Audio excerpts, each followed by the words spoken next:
Some say that it's a code sent to us from God. That's kind of interesting. Yeah, that's just good stuff. Check this out, okay? The word for the Garden of Eden, Kedem. Numerical translation, 144. Now the value of tree of knowledge, all right, in the garden, right? Eitz HaChaim, 233. 144, 233. And you can take those numbers. So, you know, like the Fibonacci sequence? Fibonacci. Fibonacci's an Italian mathematician in the 13th century. If you divide 144 into 233, the result approaches theta. Theta? Theta. Greek symbol for golden ratio, golden spiral. Wow. I never saw that before. That's like that series you find in nature? Like the face of a sunflower? Wherever the spirals. You see this math everywhere.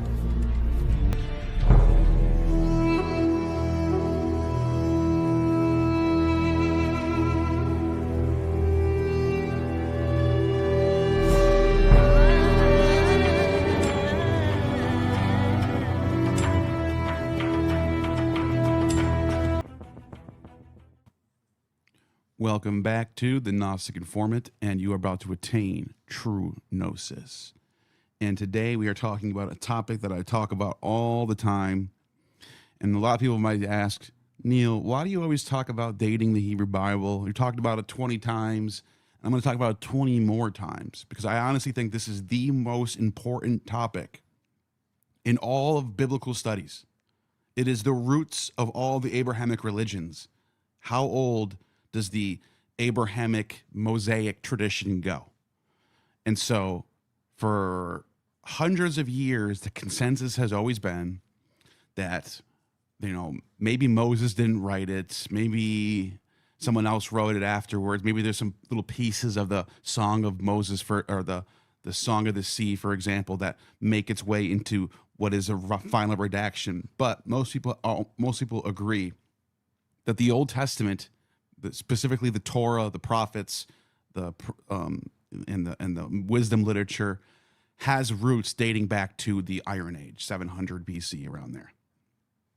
But recently, scholars from different fields have been coming at this from different directions, challenging this. For example, you have Goodacre coming at this from a cultural, religious, a legal standpoint, comparing the laws of the Torah to laws of Moses and Genesis to other creation myths. And he's not alone in that endeavor.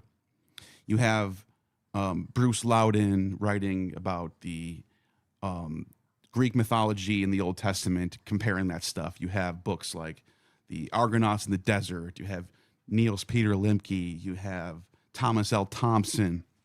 And they're all coming at it. This is known as the Copenhagen School.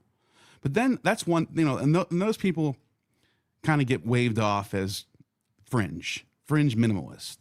But whatever, we'll put them aside for now. Let's not even judge if they're correct or incorrect. Let's just put them aside for a second.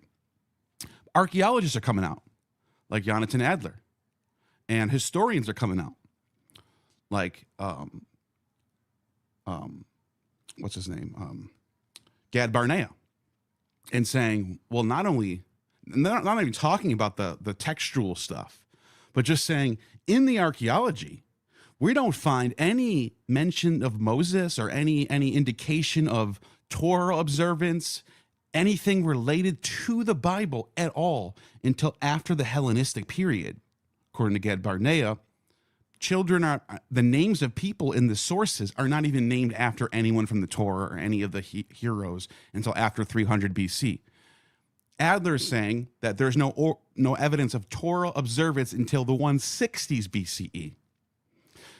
That's a whole other angle of different fields of study coming at this question and going, what? Wait a minute. Elephantine? We have a whole city of Jews living in Elephantine from 586 to 400, around there. who give us hundreds of texts and none of them mention anything about the Bible. So then the question has to be raised. Was the Bible even in circulation at that time? Just a question at this point. We can't answer that. And the response usually is, well, the linguistic dating of the Bible kind of does away with all this nonsense. We just haven't found the evidence yet. The linguistics is king. But then you have scholars like Ian Young who study Hebrew and teach Hebrew and say, wait a minute, the dating of the Hebrew is flawed. It's circular. We don't even have a starting point as to which we're comparing biblical Hebrew to any other kind of Hebrew. We don't have it. So we don't know if Leviticus really is the older archaic Hebrew, or if, Daniel has younger, like he's saying that there's some of the older isms are found in Daniel that you should find in older texts. Not only that, he says we have examples of 200 AD text using archaizing Hebrew. It would be like someone today writing a new Shakespeare story in the name of Shakespeare, a pseudo-Shakespearean text, if you will.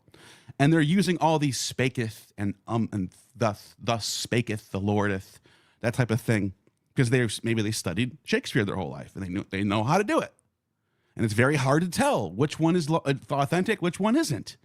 Not to mention the interpolations and redactions all the way through, like Isaiah. There's 3 different sections of Isaiah. One of them looks the oldest, the other one looks somewhat in the middle, and there's the one that's way later. And mentioning Cyrus by name. Okay, so we have all these things on the table that make me go, I don't even know what to think about this anymore.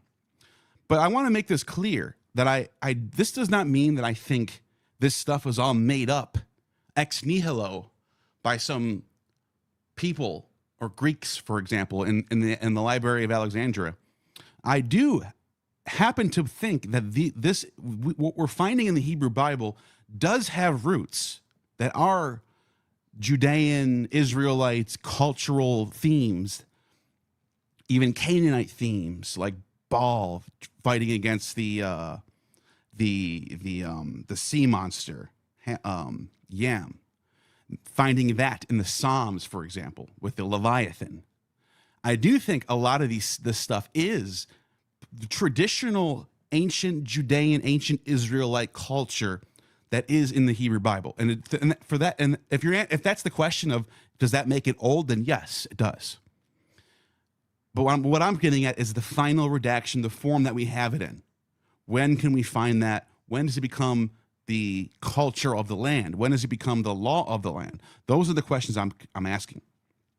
So without further ado, I want to bring on Jacob Ehrman, who's going to join me in this endeavor talking about this question. Jacob, what's going on, man? Good. My camera zoomed out for some reason. Yeah, I saw that right before I clicked on ad. I saw you just go boop. Yeah, just backed up all of a sudden. Yeah, it does that. I don't know why. It's okay. Oh, you're zooming yourself back in? There you go. Yeah. So what do you think about this stuff, dude? Because I have some articles that I pulled up. I want to talk about some of this stuff. I want to talk about the Ketef Hinnom scroll. Yes. I want to talk about the Balaam inscription. I want to talk about what that stuff means when people try to say this means it's older. I want to get into that, but I want to get your thoughts. Take the floor away. Give me all your thoughts on everything I just said. So we have to be careful with redactions, and the reason why is because I see the same problem with New Testament scholarship that I'm seeing with the Old Testament, in which they try to say, okay, well, I believe I can put on these magic glasses. And this is no disrespect to scholars that believe in hypothetical texts. They have their reasons, but the facts are the facts. We have no evidence for Q, M, L, or some of these other Proto-Luke's, Lucas, Proto-Mark's, never ends, Proto-Matthew. And when it comes to Torah, we're supposed to believe in the documentary hypothesis, which is a series of hypothetical documents, no different than the hypothetical texts that are put forth in New Testament studies. You have the E, P, D, J sources, R, the redaction. And we have no evidence for these sources. When we go through the Elephantine Papyri, which is a bunch of text that dates around 500, 400 BCE, we look there, we have no references to anything resembling these texts. Now, when we get to the Ketef and Nome scrolls, we have very small text to work with, and it's not much that parallel some tiny portions, and I mean tiny portions, like numbers, in the Hebrew Bible, but part of it. It's sometimes the same text. If you go down, I think it's KH2. There it is. Let's go up a little bit. Okay, so I think that's from KH1 actually. This is down here. KH2. Right. Yeah, I screwed up. Go up a little bit. It's actually KH1. You see there, they tell you that same exact that the same exact fragment parallel multiple different parts of the Hebrew Bible. Exactly. If you scroll down just scroll down just a little bit. You're getting ahead of me, but no, I want you to say it. I want you to say it. Go ahead. Exodus, Deuteronomy. Just stop right there. I'm ready to see that biblical parallels. I want everybody to understand that this should not. Is such a good point you're about to make. Go ahead. This should not exist. If these hypothetical texts are real, I don't think this should exist, because what it tells you is the earliest layer of Jewish texts that we have are strictly and entirely focused on God and keeping his commandments, whatever those commandments are. And it's kind of vague. It's a vague. So there you go. You just said, which one is it? So I've actually heard, by the way, Justin DZ, he was doing a video, and I'm no problem with Justin. I think he's great. I'm not talking crap about him. But I saw him say, somebody asked him about Ehrman Hillman. And they were like, Ehrman Hillman says that the Hebrew Bible didn't exist before 300 BC. And he laughed and said, no, we have the Ketef. He said, we have the Ketef Hinnom scroll. That's numbers. He goes, that's it. It's not numbers. It's not a numbers. It's not a numbers manuscript. It is a text that has overlap with numbers. You can say that. You could say it has a lot of, let's find the actual, okay, here's the numbers passage. Yahweh bless you and keep you. Yahweh make his face shine upon you and be gracious to you. Yahweh lift up his countenance upon you and give you peace. See the bold? Yeah. Now look at, this is what the actual text says. Yahweh, the great, who keeps the covenant, graciousness towards those who love him, those who keep his commandments. Well, okay, commandments. The eternal, blessing more than any, snare the more the evil. The redemption is in him, for Yahweh is our restorer. Now that's not the same text anymore. No, it's not. Now, what's interesting about that is, there's a Lydian inscription in from around 600 BC, Lydian inscription, Artemis, and it's a dedication to Artemis. And I'm see if I can find it. Lydian. While you're trying to find that, the other silly thing that Hillman says is, go ahead. As you know, is that Hebrew itself was just made up out of thin air in the first century. We agree BC. on that. Right. Yeah. Right. And by the way, the Ketef Hinnom scrolls is an example of some sort of Hebrew, Proto-Hebrew language that does go back to 800 BC. So you can't. That's just nonsense too. But the problem is, when people try to refute Ehrman, I want people to be careful, because when you say something like that, the followers of Ehrman Hillman are going to go, well, that's not the same as numbers. And wait a minute, even Neil's saying it's not numbers. So therefore, Ehrman's right and all the Bible scholars are wrong. You can do damage that way. You can do damage by being wrong when you try to confront someone like Ehrman Hillman. Now, there's a Lydian inscription dated to the Lydians. So the Lydians are like this. They're like, the Lydian is like how Aramaic is to Greek. It's very similar. It uses the same alphabet. It has, if you can read Hebrew, you can basically read Aramaic. You might have trouble with it. You might have some trouble with the syntax. You might have some trouble with some of the words, even the vocabulary might be different in some cases. But you're gonna be able to get through it. You're gonna be able to read. You're gonna sound out the vowels and all that stuff. But what I'm getting at, Lydian is like that too. Lydian looks just like Greek, but it has some differences. Obviously, there's an inscription dedicated to Artemis. And in this inscription, I can't find it right now. I can probably find it in a couple minutes while you're talking. But it has these things about Artemis being the light bringer, being, it has all these epithets that you find in later Hellenistic texts. For example, the hymn to Artemis by Callimachus. Callimachus has a hymn to Artemis that we know is dated in the 300s BC. That's when Callimachus lived. And it has word for word some of the stuff that's found in this Lydian inscription from 700 BC. It's not the same text, but it has so much overlap that if I use the same methodology that Justin DZ used, if I use his methodology in comparing Ketef Hinnom to numbers, I would have to conclude that the Lydian inscription is an older version of Callimachus's hymn. How ridiculous is that? How silly is that? You can't say a text is another text because they have overlap. You got to be careful. Now, with that being said, is Ketef Hinnom scrolls something that's very important that needs to be discussed when talking about this topic? Yes, because it tells you that back when this, so what is this dated to? 650 to 587? Yeah. Right before the first temple fall. Perfect. It tells us that before Elephantine, there was a Yahwistic culture that dedicated and did sacrifices and kept covenants and had similar kind of cultural aspects that what we find later in later Judaism. That is a true statement. That is a fact that I would agree with. But that does not mean that this is the same text as Numbers. You just can't do that. That's just bad methodology. It's just sloppy, lazy, horrible idea to say this is a Numbers manuscript. It's not. And even Wikipedia is so off here. I don't know where they're getting this from. Whoever source they're sourcing this from is at least partially from the Book of Numbers. That's not true. This is why you got to be careful reading Wikipedia, guys. That's not correct. It's right. Not partially.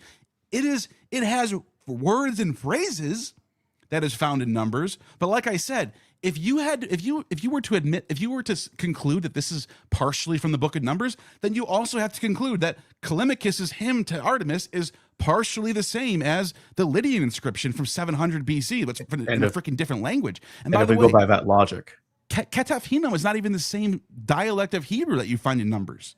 yeah. And if we go by that logic, not even the same language, really. So I just want to make that point.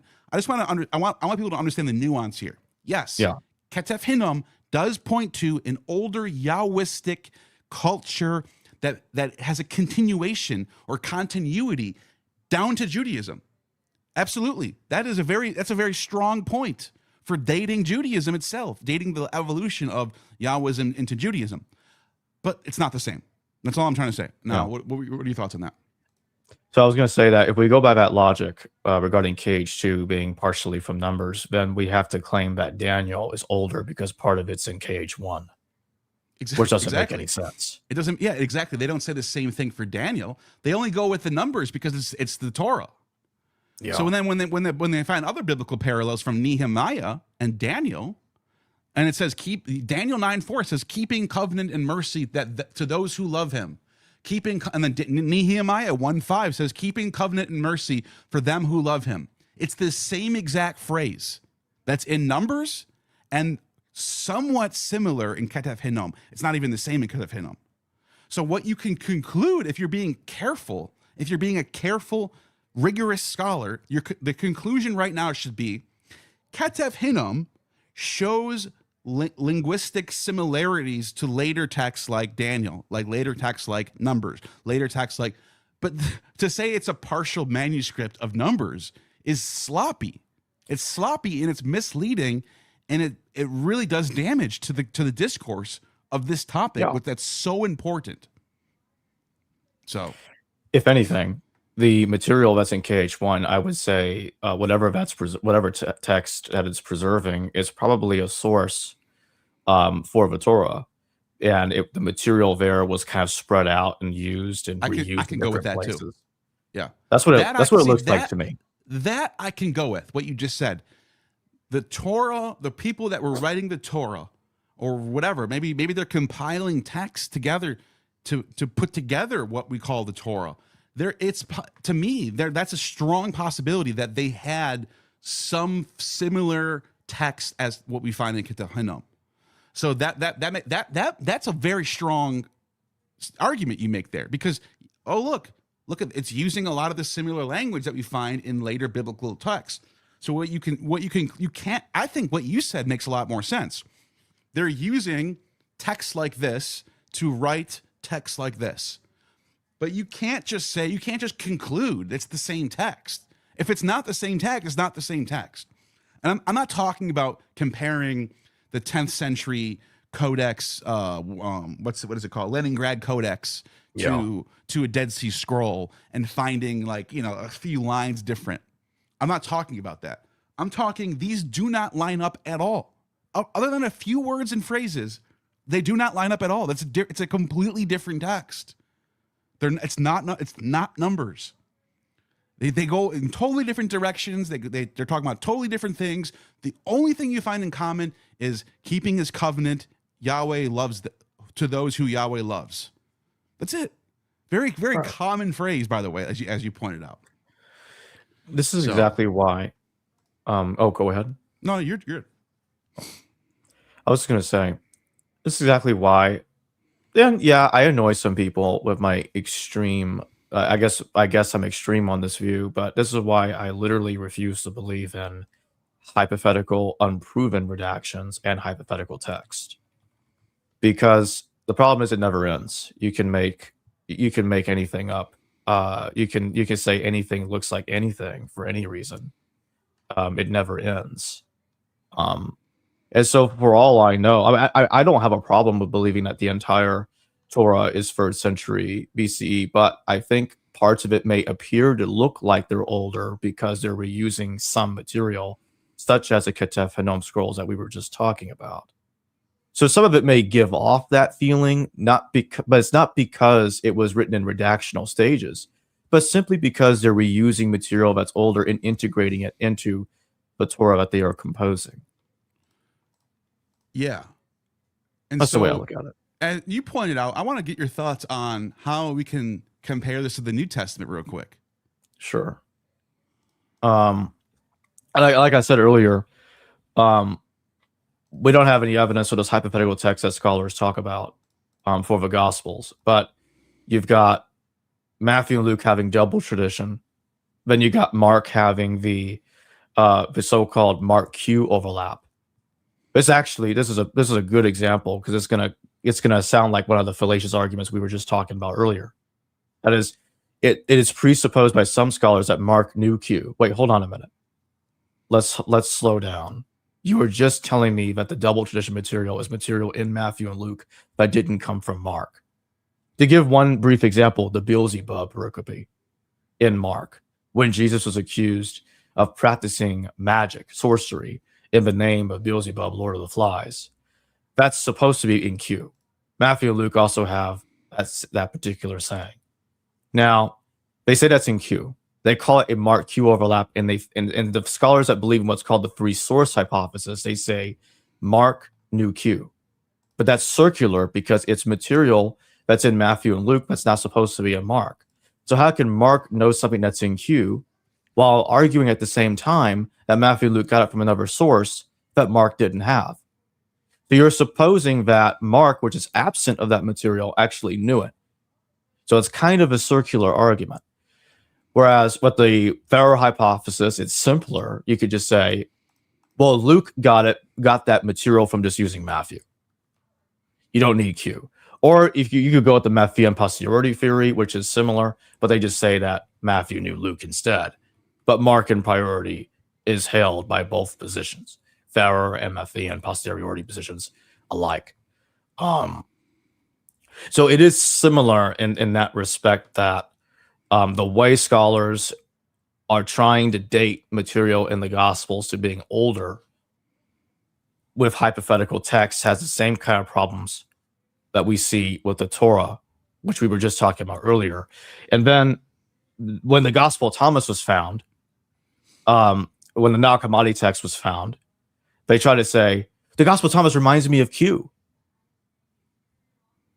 So again, it's kind of an example of what we were talking about with the Ketef Hinnom, but the only difference is scholars admitted that Thomas isn't Q because it doesn't contain all of the material.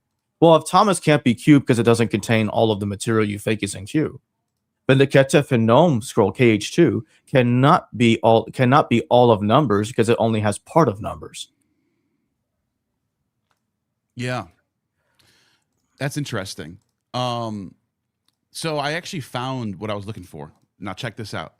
This inscription right here is dated to the Persian period, 6th century BCE. And you can even see Artemis right here. Arti is the mem, and that's how it's spelled, Artemis. And there's another word, and he uses this epithet, this light-bearing Artemis, and then it calls her like a mother of kings, basically. It's like it's got this very kingly, it's very aristocratic tint going on. Well, it turns out when you actually go to Callimachus's, that was in Lydian. It's not even the same language. It's very close to Greek, but then you go to Callimachus, and you can see the same word with a very slight. Obviously, it's slightly adapted for Greek now, but it uses that term "face foreign" because she is a bearer of light. You know what I mean? You see a lot of and then there's a lot of talk about kings in here too, about her giving birth to kings in here. I think it's in this page somewhere, but let me see if I can do a word search for kings. There it is. It talks about some kings and all this stuff. Anyways, the point I'm making is there's a lot of overlap in the hymn to Artemis from Callimachus to this Lydian inscription. And that tells us something about gods and religion in general, is that people tend to try to hold on to the culture and pass it down. There's something about that. Like right now, people who study or who practice Christianity, Orthodox Christianity, when they go to Pascha every year, they're taking part in rituals that are 1,000+ years old, with very small minor changes over time. So we can see a 2,000-year-old religion, Christianity, still being practiced today, and no one bats an eye. But then it's like, and a Lydian inscription that has a lot of linguistic overlap to a 300 BC inscription, and people go, "Is it the same one? Is it the same text?" It's like, well, no, and I'm applying that to Ketef Hinnom, or the New Testament. No, it doesn't mean it's the same exact text. Now with Mark, Luke, and Matthew, Synoptics, you can see even stronger, close parallels going on. There's copying going on. So I guess what we should be saying is there is a gradient here of copying, borrowing, being inspired by, or maybe even in some cases there's just unconscious retellings of things that are just in the milieu. So you have a gradient here. Is there straight up? Is Ketef Hinnom straight up copy? Or I'm sorry, is Numbers straight up copying from Ketef Hinnom? No.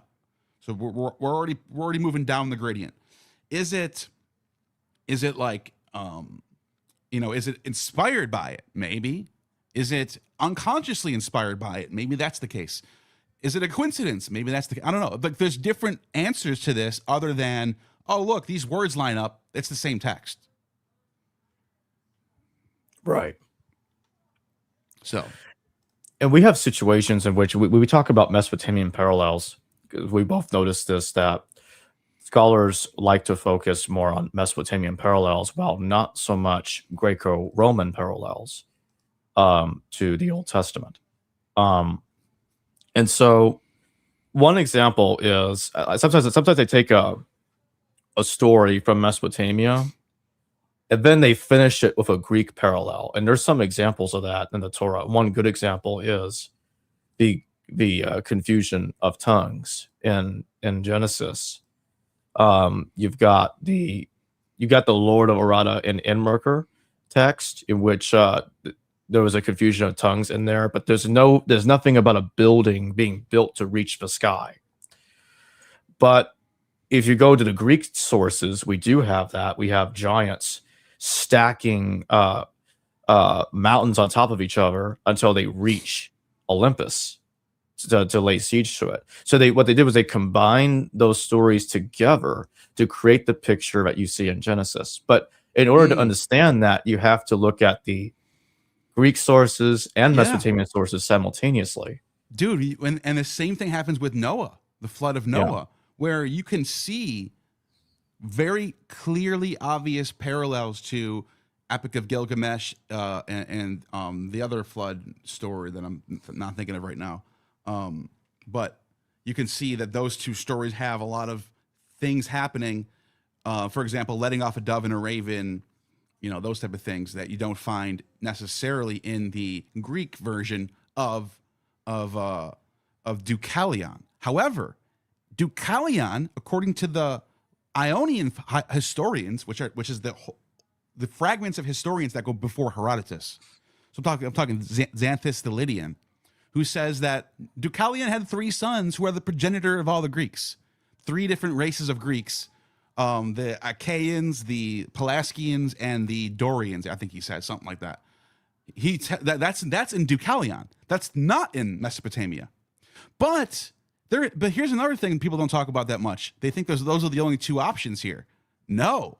In the Egyptian myths, you have a flood narrative where there's 8 people that survived the flood. 8 exactly, which is only in Genesis and the Egyptian version. You also have Berosus' flood narrative, and Berosus tells the story in Greek of basically the Mesopotamian version, Zukisi-thros. And in that version, there's a dove and a raven are let off for 7 days. So you have all these stories that looks like Genesis is taking a little bit from each one to construct the flood narrative that you find in Genesis. But you wouldn't know. So scholars who only study Mesopotamia are going, it's so obviously Epic of Gilgamesh.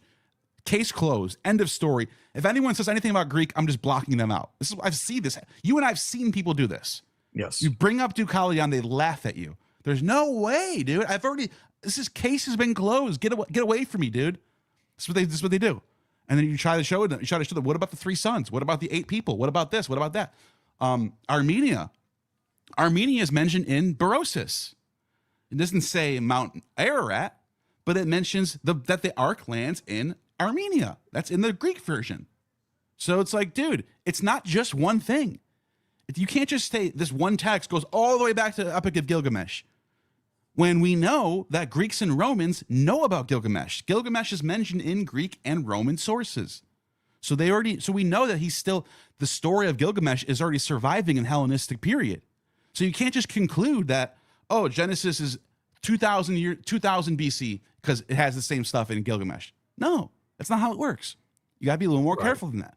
So yeah. Anyways, Solara Knight says, who did Moses write Genesis? If not, where, when, who?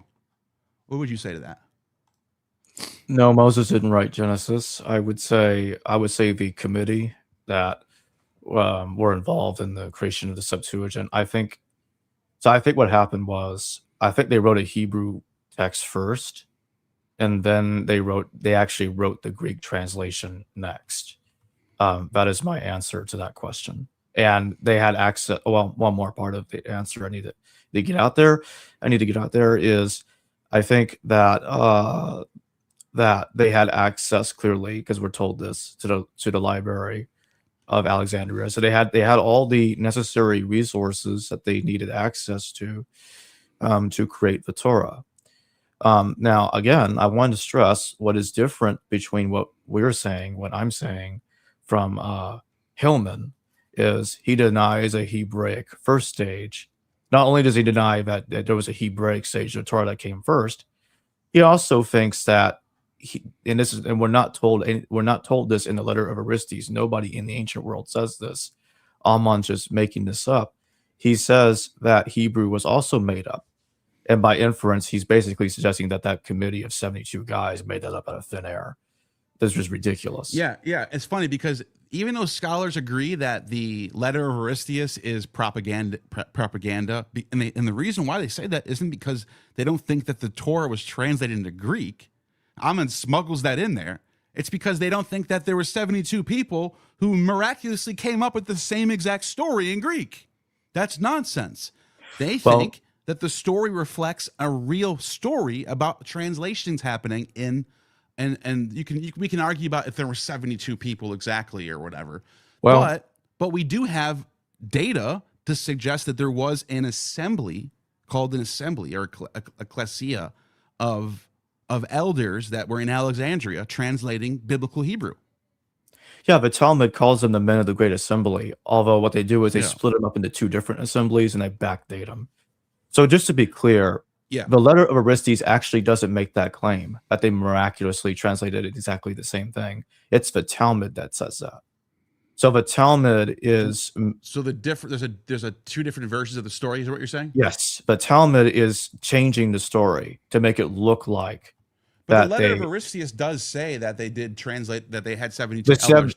Yeah. 72 men translated it, but the Talmud changes it to say that each one did their own translation by themselves, isolated in each room, and it was a miracle. I see what you're saying. Which is ridiculous. So they add some new. They by the way, did. that tells us a lot about how these stories develop over time. You can see them adding new things to the story, like a game of telephone. First you have the just okay. They translated some Hebrew text into Greek. Then the 72 elders got together and they translated it together in this secret thing. Then you have, over time, it evolves into 72 people orally, magically, in separate rooms, all came up with the same exact story, which is nonsense. Yeah, I think the letter of Orestes, in a lot of ways, even the scholar, as you mentioned, even the scholars that say it's propaganda, and there are some scholars that say there's a lot of true history in it, and I think there is. I actually don't have a problem. When Josephus brings it up, he also talks about Demetrius Philarium in the same chapter when he mentions Aristeas. He quotes the letter, and then he talks about Demetrius Philarium, who fled Athens.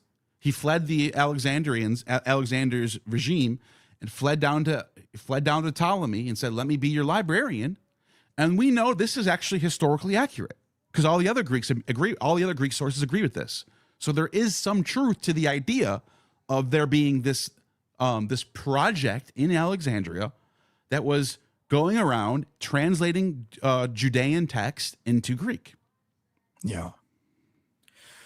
So I don't have a problem believing that the number 72, because the truth is it had to start somewhere, the 72 thing, and to my knowledge, we don't have an occurrence of that before. It's also a multiple of 12, so it might be some sort of. There might be some sort of number. It might be they. But here's another thing: they could purposely choose 72 because it has this significant. Like right now, we have 12 jurors in the jury. Yes, we pick numbers like that on purpose. So the idea that they pick 12 or 72 elders is not crazy. It's not a miracle that they chose 72 people to do something. Yeah, and I think the numbering that we see going on in Genesis is kind of based on themselves. I wouldn't be surprised. And that's what I suspect is that the table of nations wasn't just based on Berosus and all that other stuff that Russell talks about, but I also think they were kind of putting themselves into the situation. And also you had the 12 tribes, because that's everything. The letter of Orestes is our oldest evidence of 12 tribes too. Outside the Bible. It's the first time 12 tribes is ever mentioned, you saying? Yes. Yeah, because before there's no mention of 12 tribes anywhere before the Hellenistic period, which is why I was so hard on Dan McClellan in my video against Dan when he mentioned I think it was some Exodus or Genesis, I forget what passage, and he was like, this is probably the oldest piece of Hebrew literature in the Bible that could be dated back to 1000 BC. And I looked up what he was talking about. It's like it's mentioning the 12 tribes of Israel. What do you no, dude. There's no 12 tribe allotment. It didn't happen. It's not historical. That's some Mormon shit, bro. Get out of here. Anyways. Well, if you were right about that, it would be in the Elephantine Papyri. It'd be everywhere. We're talking geography now. We're changing. This isn't just like some story. We're talking. This would be reflected in the sources, in the archaeology. There's nothing to talk about a 12 tribe allotment in Israel. Didn't happen.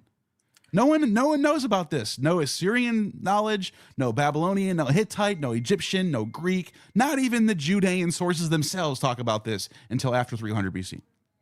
That's right. So, and really the earliest king of Israel that we have any archaeological evidence for at all is King Omri. And before King Omri, we have almost nothing, like very little archaeological evidence of anything of significance. And there's another text called the Sadr Olam Rabbah that I want to bring up. It's a 2nd century CE text, and it claims that the first temple was built a century later than conventionally dated. And I remember Russell Gomerican arguing that the first temple appears to be, I think he said, an Amride construction. And I think he was largely right. But I think it was built built a little later than Omri in his I believe in his century. So I've been saying it was 10th century BCE. It would be 9th century BCE when the first temple was built. We don't have any reason, I think, to actually put it in the 10th century BCE. They put it there because of King David and King Solomon, and we don't have any evidence, any archaeological evidence, or either one. What we have is the Tel Dan Stele, which does mention a house of David.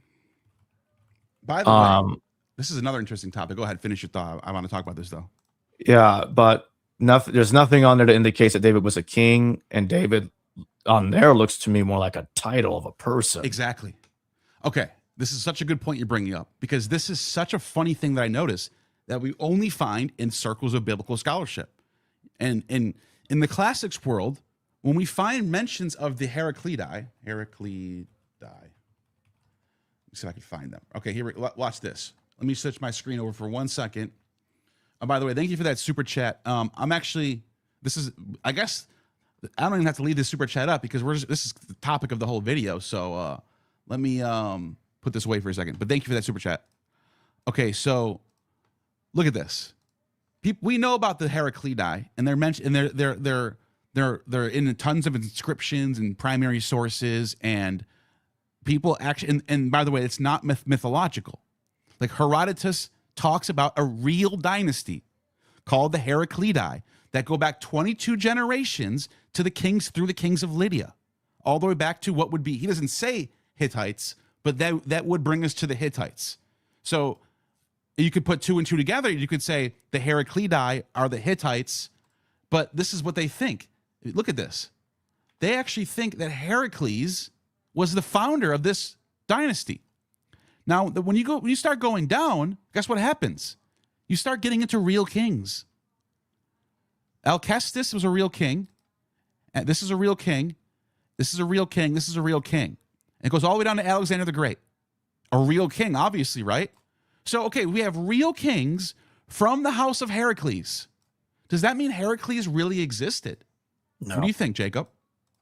It does not. It does not. So when we find the Tel Dan Stele, and we have real kings like Hezekiah, for example, that do bring themselves back to the house of David.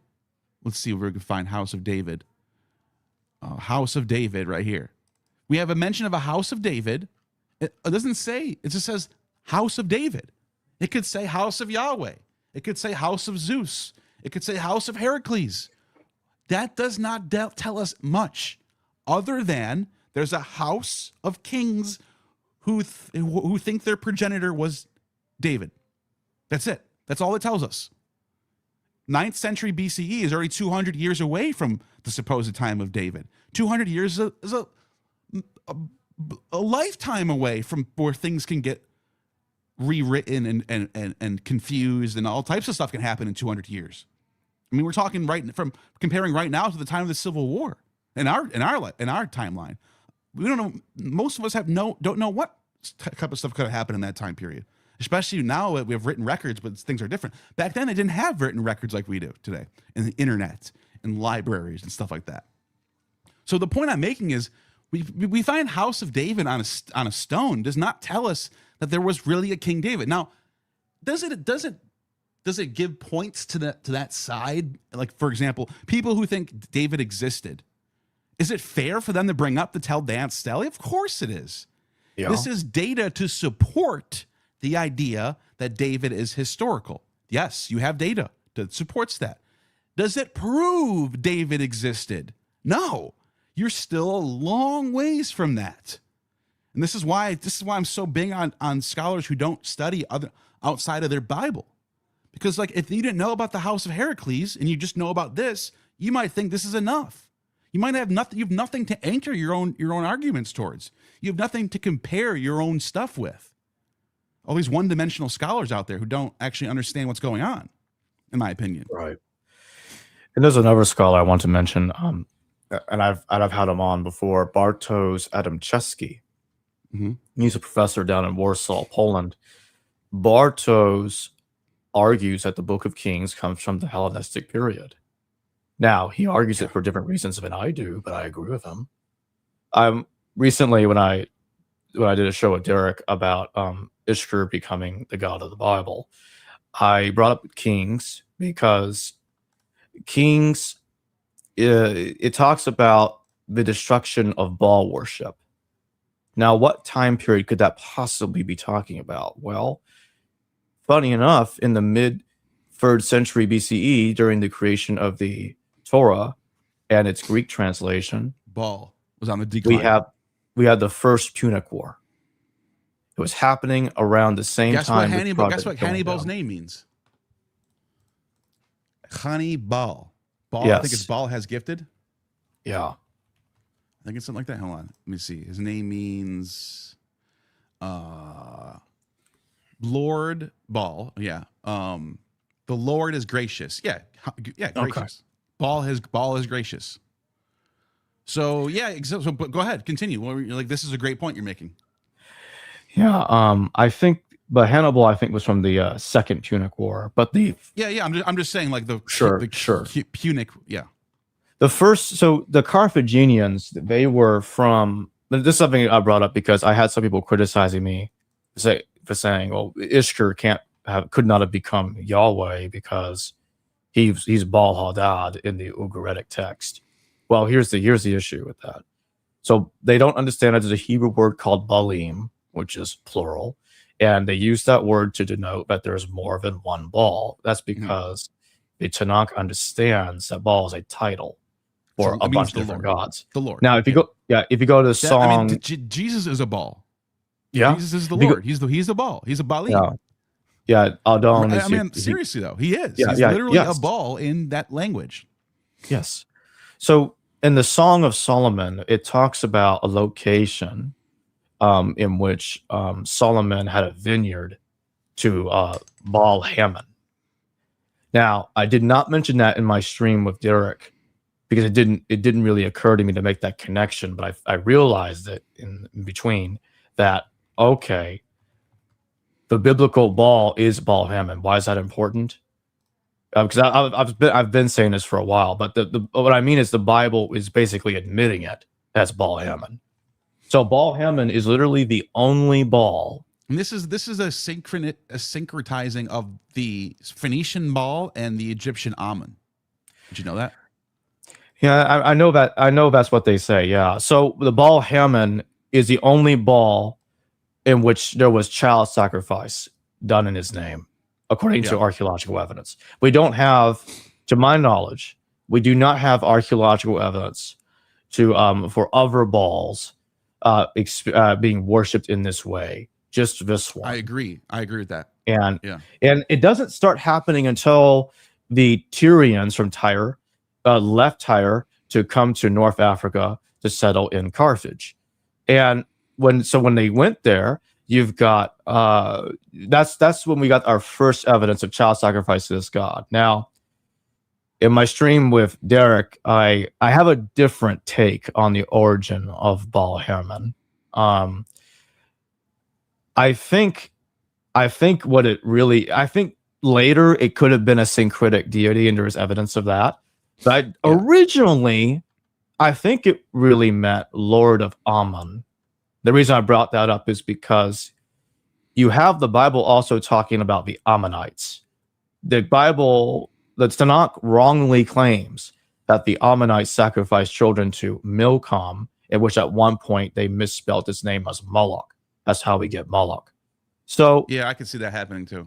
So Now it could be the Tanakh could be right later. Maybe there's archaeological evidence that will show up later to support that the Ammonites were sacrificing children to Milcom, but at present we do not have that evidence. So But the I thing think is, though, but the funny part about that is, from what I know, the Ammonites got their name from Egyptian Ammon anyway. They might Okay, be both, well, might be I mean- two things happening at the same time. Well, in any case, I do think they borrowed Baal Haman from Milcom, which is why he's called Lord Haman or Lord of Ammon, or I think because I think his name originally meant Lord of the Ammonites. And by the way, I would have to I would question the linguistics, because the genitive Ammon, I don't know how Carthaginian would work, but this looks like Baal Ammon. Like, it looks like that's what the name is. But I don't know what the genitive of Haman would be. Of Baal of Haman might have a different way to spell it. That's all I'm saying. I could be wrong, though. You could be right. Yeah, and I could be wrong too. This is my knee-jerk peer review reaction to you right now. Or I could be right for the wrong reason. But in any case, I think that that Milcom is attested in the Ur-Free period 4,000 years ago. So that's around 2000 BCE. We got references to Malcolm in the, I believe he's in the Mari archives, if I remember correctly. Being asked Go ahead, about you can the finish your Mount thought. I'm just getting it up there so it's people know it's Okay. coming.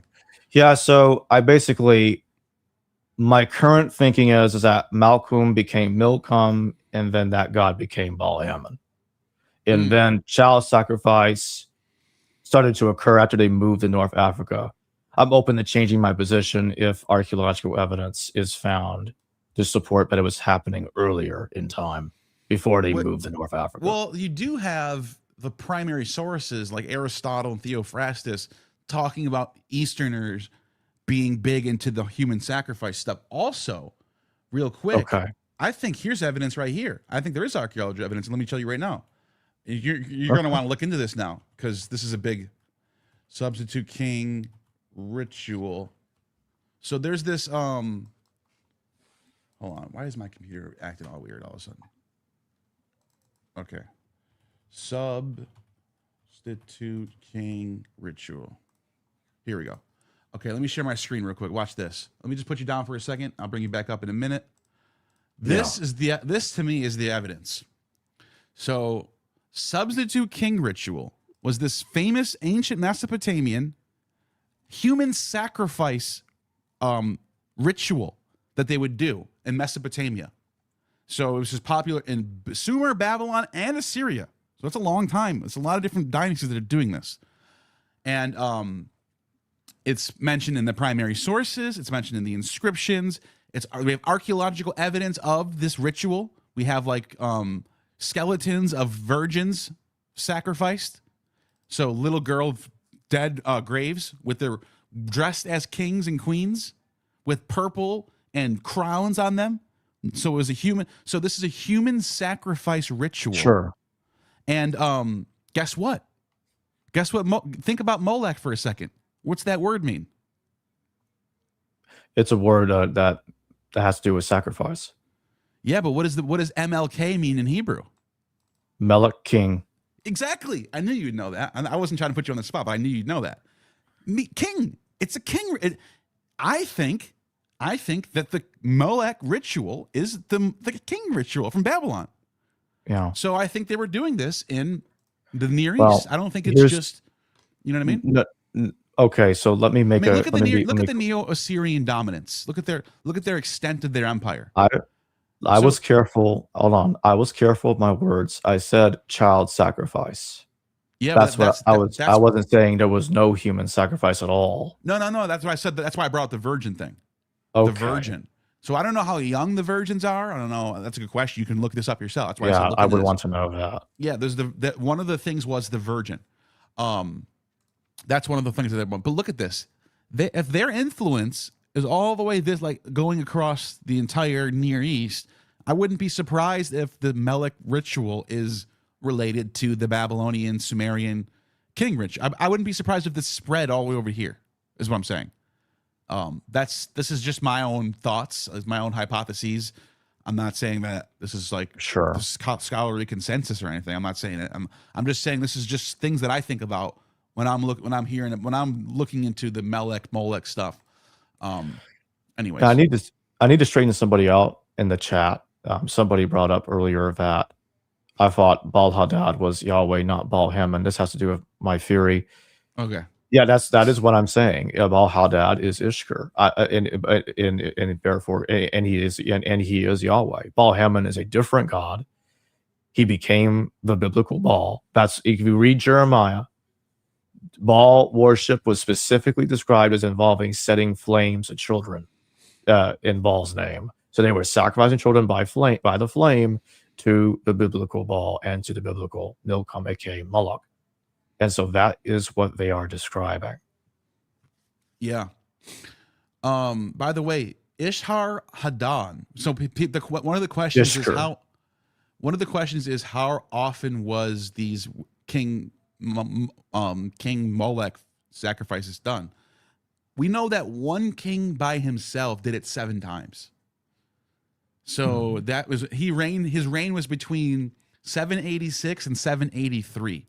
In a 3-year reign, one king did it 7 times. Now, that doesn't mean every king did it that many times. I'm just saying this could have been more prominent than people think. But I'm just saying, I don't know. This is a really deep question that it's going to involve archaeology. It's going to involve Assyriology. It's going to involve linguistics. This is a deep question that I don't know if we're going to settle right here.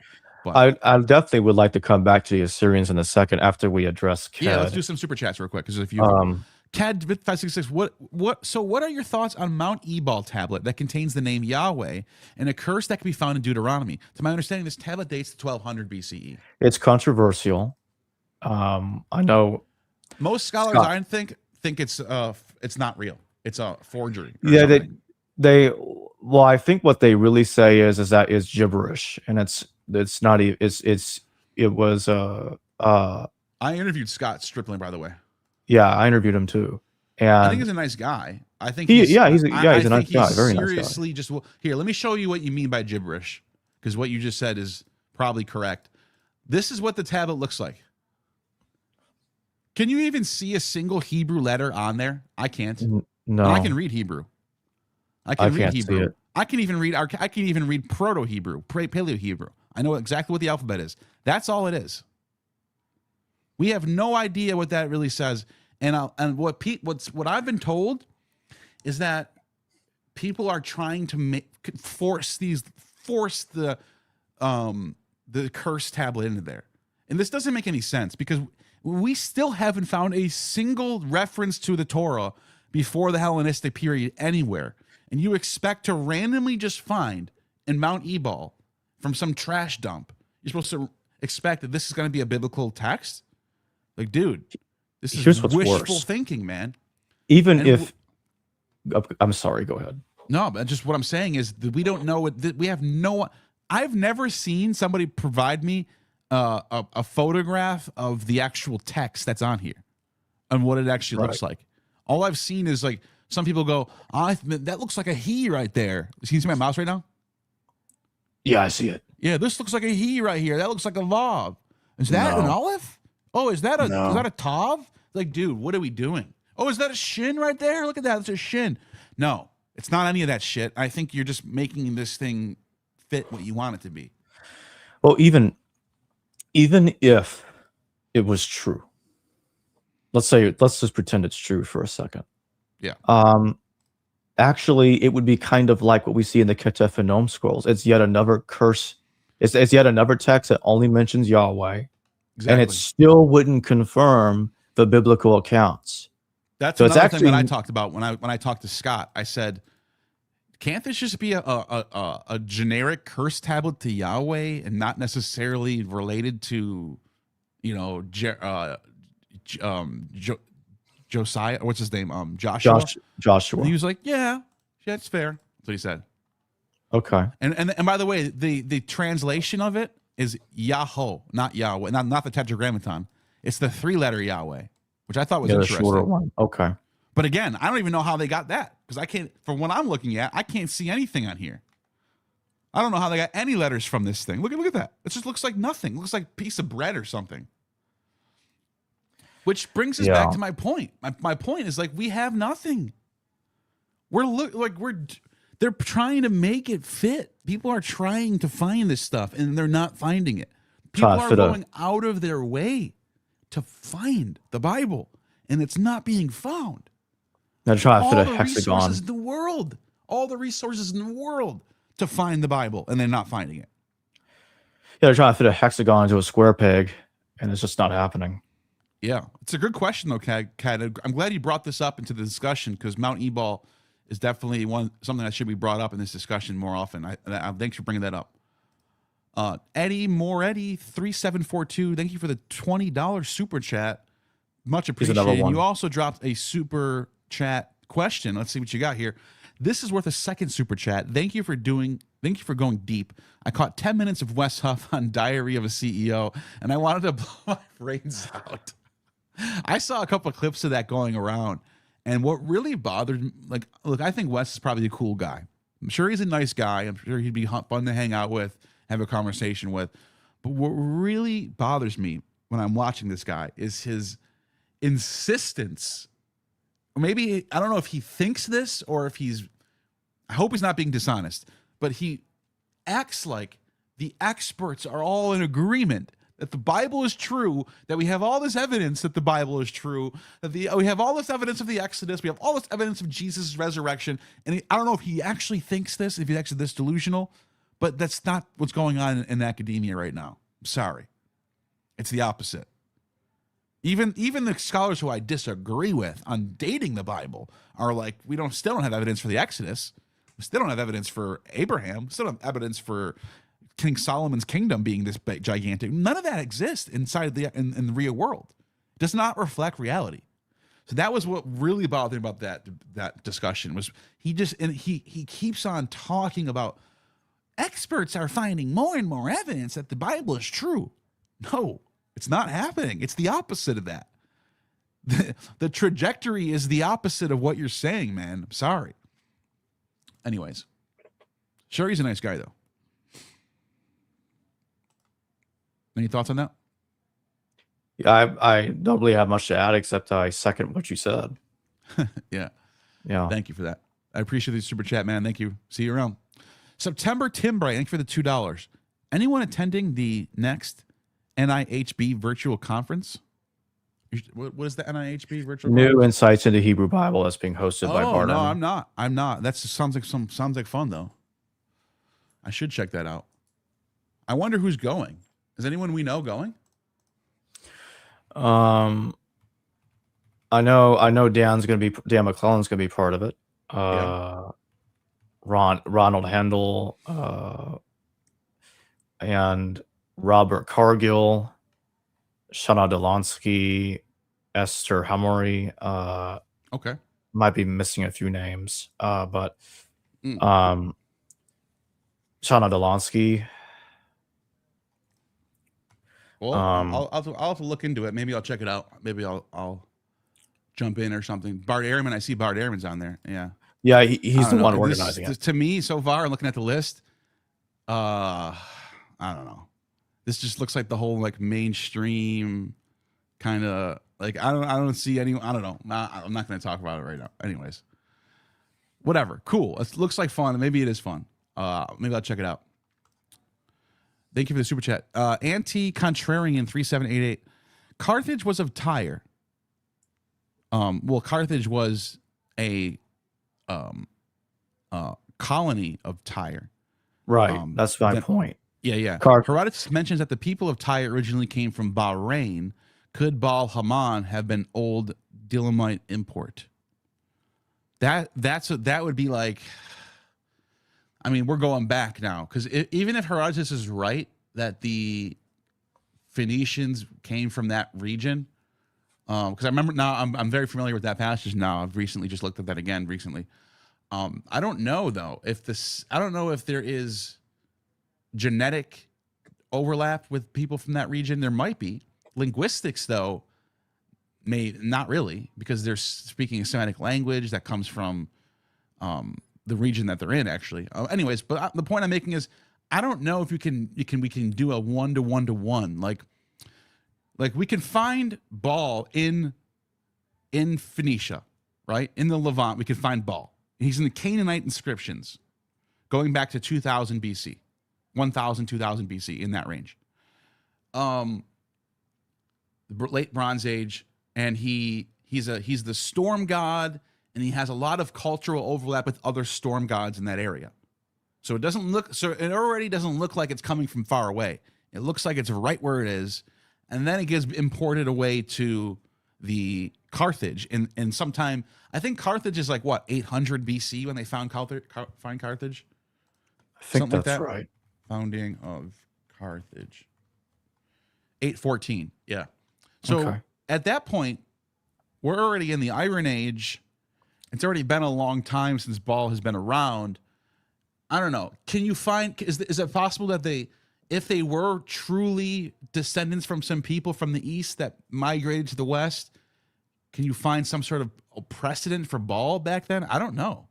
I don't know if you could do that. So it's a good question, though. It's a very good question, and you'd have to look into the archaeology and the primary sources and try to come up with an answer to that question. That's a good dissertation right there, I think. What do you think? I am planning on after I finish the Paul paper and my paper on the Torah for Bob's journal, I do want to write a separate piece about the origin of Baal Hammon and the connection between Baal Hammon and Malcolm. Yeah. Interesting. Thank you for that super chat. Curse tablet written in Phoenician.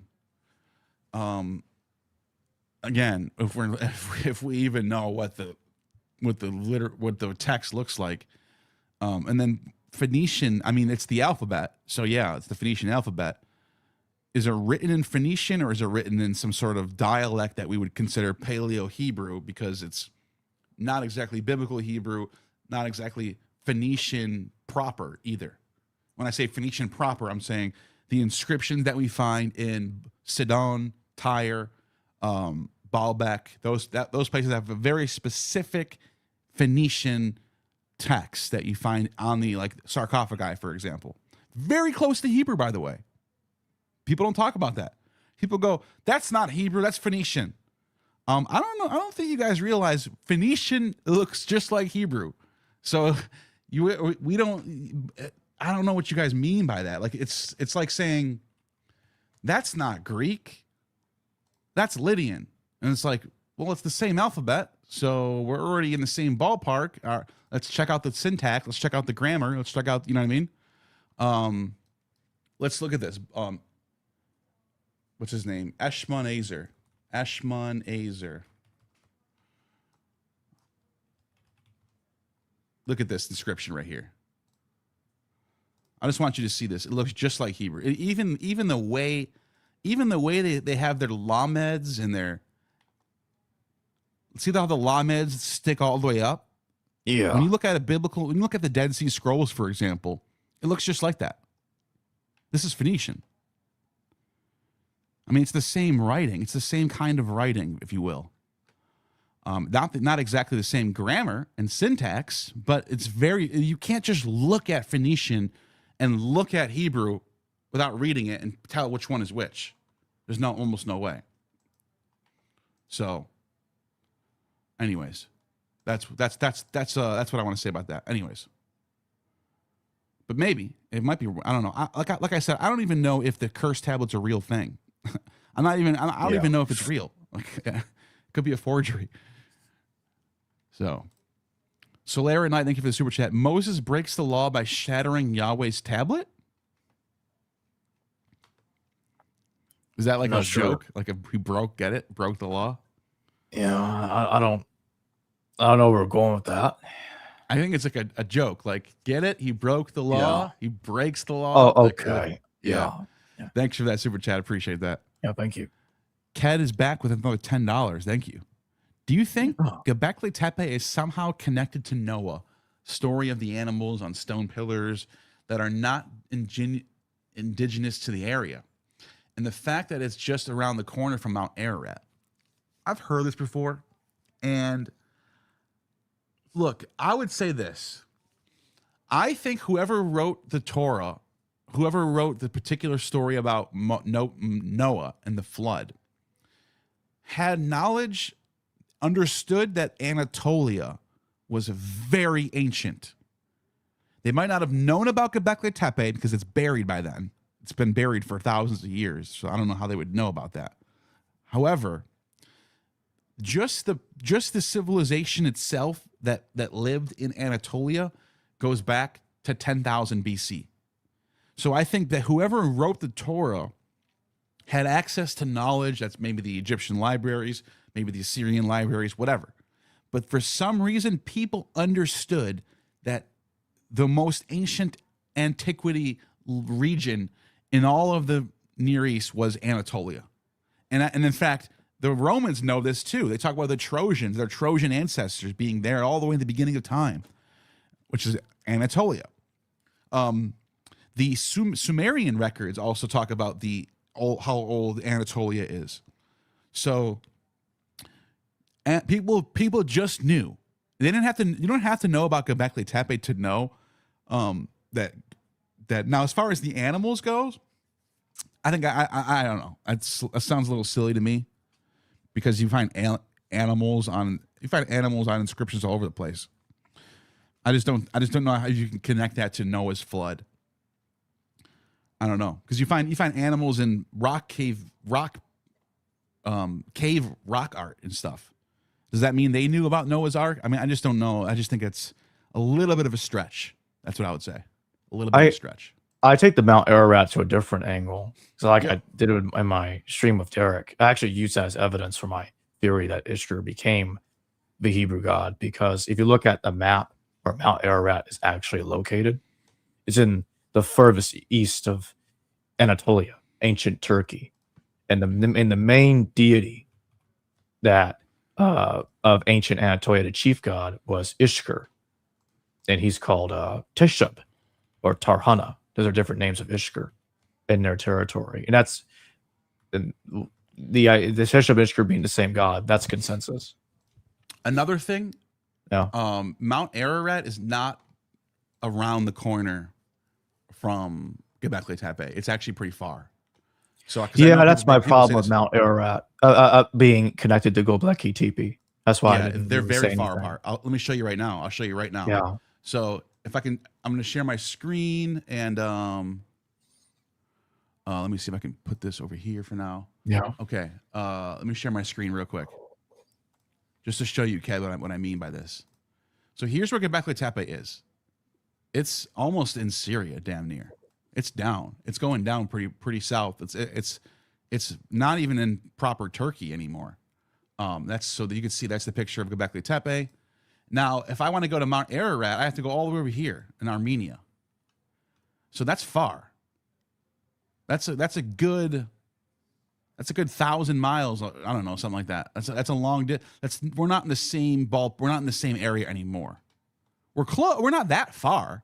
But I mean, what's the difference between Göbekli Tepe and like Babylon compared to Göbekli Tepe and Mount Ararat? We're already in, even like, look at Israel. I have Eschmon's graves.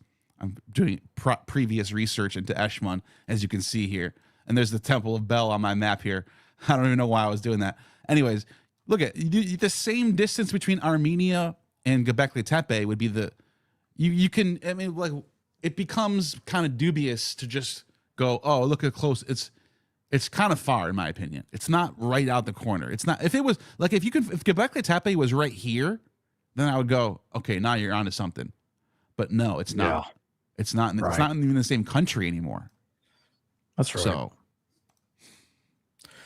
I think they had the story of Noah's Ark landing and Mount Ararat because Ishtar was chief god of that territory. And again, the topic isn't going to be focusing on Ishtar today. So if people want to see why I think Ishtar became the god of the Bible, go watch that video, because I go through loads and it's almost endless amount of parallels between Ishtar and the god of the Bible. But it is also interesting that they make Noah into a vine dresser. He plants a vineyard, and we also now know that region of the world, right in the Caucasus region, is where the vine was cultivated for the first time in human history. So there might have been some knowledge of this area and its antiquity and its relation to the vine. So, thank you, James Washington, for the £2. Appreciate that. And Anthony Contrarian for the $2 says Phoenicians settled on 22 consonants. Any idea why? I don't know. I have no idea. It's a good question. I know that the Greeks added the vowels, which brings us up to 26 total, because you already have aleph, even though aleph is considered a consonant in Phoenician because there is no vowels. You can just, it becomes a vowel in Greek. So you had 7 vowels, but you only needed to add 5 because you already have ayin. Greek in Hebrew you have ayin and aleph, and they act as vowels / consonants depending on what you need. And then you also have vav. Vav can be an O sounding, and it can be a vowel. So you have those.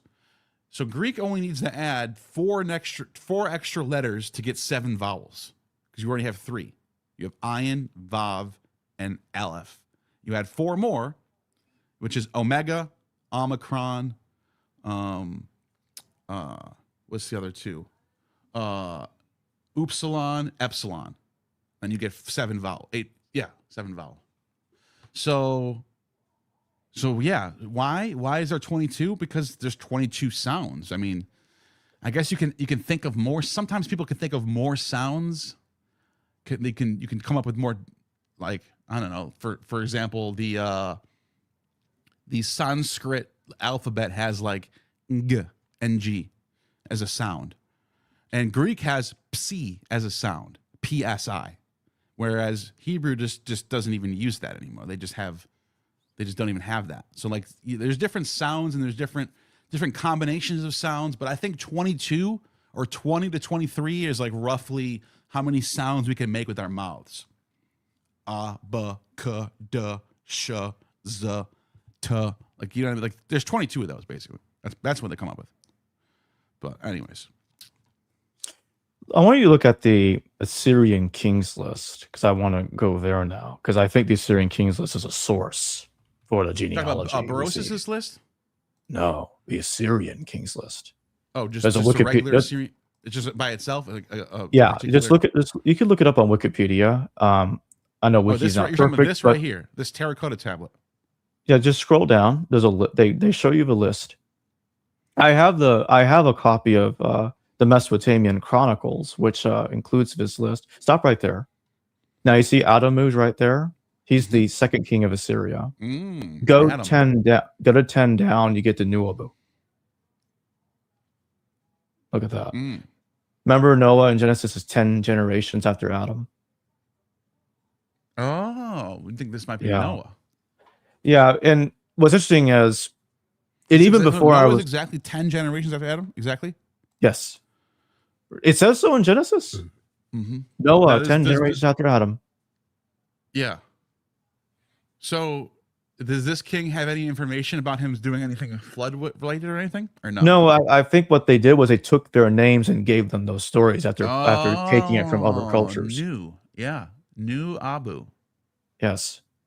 But you want to know something crazy about that Noah thing is New Egypt. Watch this. There's a god in Egypt. I think this is even more convincing. I think what you're saying is very convincing. But there's a god named Nu. I know. It literally is Noah's name, by the way. And he's the one that's lifting 8 gods in the air. Yes. To save them from the. And I want people to understand something. This is literally how you would say Noah's name in Egyptian. No. It's just 2 letters in Egyptian. In hieroglyphics, I mean. That's it. But look at, here we go. Here's the solar flood. Yeah. The newborn son from the waters of creation. And you have exactly 1, 2, 3, 4, 5, 6, 7, 8. 8. Yeah. And some people have questioned me. That's not a person. It is actually. If you read the story, that's the Khepri, one god looks the beetle like god. a beetle god. Yeah, he's actually on the boat with them in the story. So it's Khepri. Yes, and if you read the Egyptian Book of the Dead, it's the Papyrus of Ani, but it's considered a funeral text. It's like the Egyptian Book of the Dead. He's in there. He's one of the characters in the story. Yeah. So I knew about these Assyrian connections even before I knew anything about Russell Gomerican, because Russell, he made the argument about Shalmaneser the third. I think it was Shalmaneser the third as Solomon, as Look, biblical the Solomon. boat is occupied by 8 deities with Capri. Ra's morning aspect. And look, there's Capri right there. Yeah. So even though in this particular text he's depicted looking like a bug, and people go, that's not a human, that's not a person. But in other sources, he is a person. In other sources, he's literally just this. He's just a guy with a beetle's head. Yeah. Yeah. So that's how I would really depict. That's how you should really be picturing him in the story. See right here, Capri's most important role in ancient Egypt is the life and death cycle of the sun. There are 3 major funerary texts, and this is the one we're talking about right now, in which Capri makes an appearance: the Amduat, the Book of Cameras, and the Book of Gates. The Book of Gates is the one we just talked about. So 8 survivors of a great flood that starts in this story. It completely starts over everything. It's a total destruction of the old world and a creation of a new world. And that's kind of what happens in Genesis. If you think about it, it's a total restart of everything. So what I think they did was they look at this. took Nun is the father of the gods. He's the what is Noah? The father of the new world. Yes. So I think they took that story. They took elements. So they took elements of New, Deucalion, and his name means watery, dude. Yeah, Noah the watery one. Noah is the one. Noah literally survives the great flood. Like, it's the water story. It's the story of the primordial waters. You know so I think they took those elements and they basically used the Assyrian king Nuabu's name. They used him as the historical anchor to slap that narrative, that conflated narrative from multiple cultures, onto a person. Just like Adamu, he was just a king, and now all of a sudden he's the first man, and they gave him the different narratives of like Pandora's box gets turned into the Eve story in Genesis, or we get the tale of Adapa and the South Wind. Elements of those narratives were conflated and attributed to that man. And so that's what I think they did. Are you serious? Are you kidding me right now? Is this real? Yes. There really is a god called Kek with a frog head? Yes. That's not an online joke? That's where they got it from, actually. This is where they got the idea from? I thought it was from that meme. And the meme is from here. So they got the idea. I'm pretty sure they got the meme from here. Yeah. I love it, dude. That's funny. Yeah. I love shit like that. I love when funny stuff happens in the world. Yeah. Look at this. Look at the frog heads. Yeah. That's so funny. Anyways. Yeah. Here we go. James Washington, thank you for the £5. Is there good proof that there was an actual kingdom of Israel, or the Jews' identity as a group developed during and after the Babylonian exile? Absolutely, there's good proof of Israel, and that's another thing I want to clarify, because this happens to me all the time. When I bring up dating the Hebrew Bible, people go, "But wait a minute, you think they just invented this whole story from thin?" No, the kingdom of Israel, the kingdom of Judah, 2 separate kingdoms thing, that looks historical. I'm just saying the 12 tribe allotment and a lot of the mythology involved. So we do have evidence of King Hezekiah. We have evidence of King like Josiah. We have evidence of other kings mentioned that are also mentioned in Kings and Chronicles and Samuel and stuff like that. So yes, there is proof that Kingdom of Israel existed. Yeah, and it goes back to King Omri. Now, before King Omri, we don't have proof, but we do have the Merneptah Stele. Yeah, I'll look that up right now. That's the first time Israel's ever mentioned. Yes. Now, over and over again, Neil's faced this. I've faced this. People that hold similar positions to us regarding the late dating of the Hebrew Bible have faced this. Merneptah Stele mentions Israel, therefore Exodus, David, everything happened in the Hebrew Bible. I know. Isn't that hilarious? It is. Here's what it says. It says like it mentions. So this is dated to 13th century BCE. Pharaoh Merneptah, 1200 BC, 13th century BCE, and he says, he goes into the land that's now known as Israel, Canaan, And he talks about Hatti is pacified, the Hittites, because they had a presence there. See, look at Amuru. They had a presence. He went all the way to Hatti. Canaan, Ascalon, Gezer. This we're talking about the what do they call what are they called again? The people that live next to the 5 cities. Philistines. These are Philistines. And then Yanaom, Israel is laid waste. Karu has become a widow. All these lands. So these people literally went and destroyed all of what's now known as, Israel/Palestine. Basically, Egypt went on a campaign against Palestine and destroyed. And one of the city states that they mentioned is Israel. Now, here's what I think. When he mentions Israel, I don't think he's talking about Jerusalem here. I think he's talking about the northern kingdom that's not known as Jezreel. And some people have even mentioned that the name Jezreel would be spelled exactly. We have 3 primary sources. However, this is actually a non sequitur, because there are other people who have pointed out Jezreel is Israel. It's the same. It's literally just the same place being named, the name drifting apart from each other. So this is Israel. This is the northern kingdom that we now know as Israel. But if you actually look at how the Israel Judah map, this is what it would look like in the Iron Age. You would have a kingdom of Israel up here and a kingdom of Judah down here, which would be Jerusalem would be. And the northern would be Samaria. So Samaria, Jerusalem, Israel, Judah.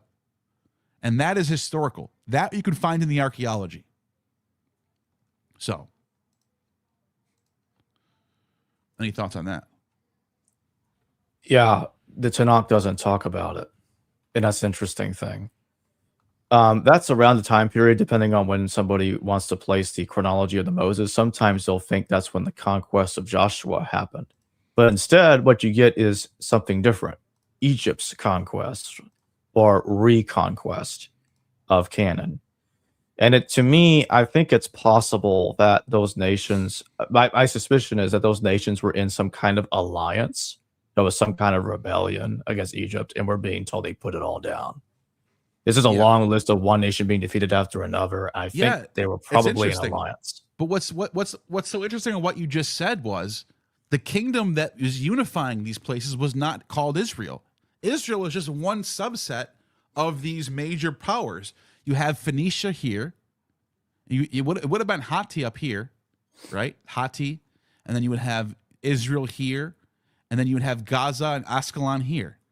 Now, notice he doesn't say this Ascalon was part of Israel or part of Judah. He doesn't even mention Judah.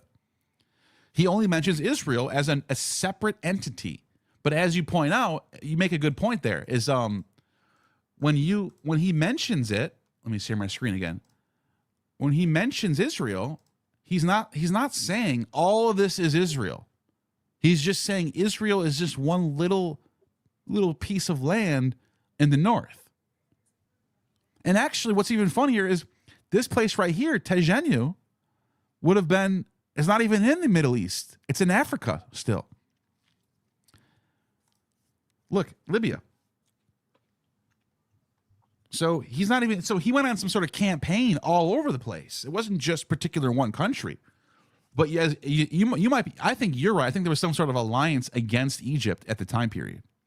And they shut it down very quick. I think, and this is going to be in my paper as well, because I think Israel, my suspicion is, based on the evidence, is I think Israel emerged, the actual kingdom of Israel, separate from what we see in the Merneptah. I think the nation of Israel under King Omri emerged as a kind of a vassal state under the careful watch of the Assyrian monarchy, the Assyrian government. And that's because, I don't think it's a coincidence that a century later, after we get the Assyrian captivity that takes place, it's not long after the historical, actual kingdom of Israel shows up. And let me make one more point to that effect. It is interesting that Kings doesn't tell you who Omri's parents are. It actually doesn't tell you at all who the parents of Omri is. We're not told he's a descendant of David. So there's not even a claim that he descends from David, despite the house of David being mentioned in the Mesha. Not Mesha. Vitel Dan Stele. Kings itself does not tell you who the parents of Omri are. It just won't tell you. And so my suspicion is Omri was a problem for the authors of the Tanakh. They couldn't get around Omri being, I think, the actual first king of Israel, because I think all the ones that were supposedly kings before him, I think, are just fictional. There's no evidence. We don't have any evidence, and they're not even bothering to make something up about Omri being related to David or to somebody else that's authoritative. They just don't get to that in Kings. And I think that's because they couldn't. And at the same time, they also had another problem. At the time they were creating this stuff, not many people in the ancient world could read, but the ones that could read could check them. So they also had to be careful with the way they constructed the narrative. And so they were limited in what they could actually say. To an extent, but it was possible for them to pull this off because most people back then could not read or write.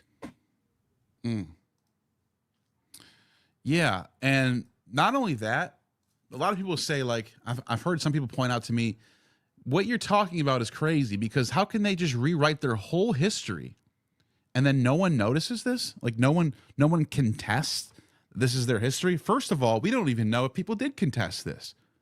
Because who's going to preserve that? You really think people who can't read and write are going to like go to a library and try to get someone to write down, hey, by the way, I think all this history that we're being told by Moses and Abraham isn't true. That's not going to happen. It's just going to, after 30, 40 years, it's already gone. The time period has already changed. It's already a new generation of people. And that's all it takes.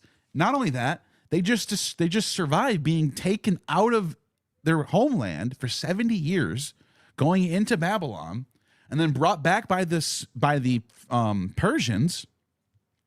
And by the time they come back, it's a whole new civilization. It's a whole new everything. It's a start over. So after the Persian period, you have a perfect opportunity to rewrite your history. Even after the Hellenists, even after the Persians are conquered by the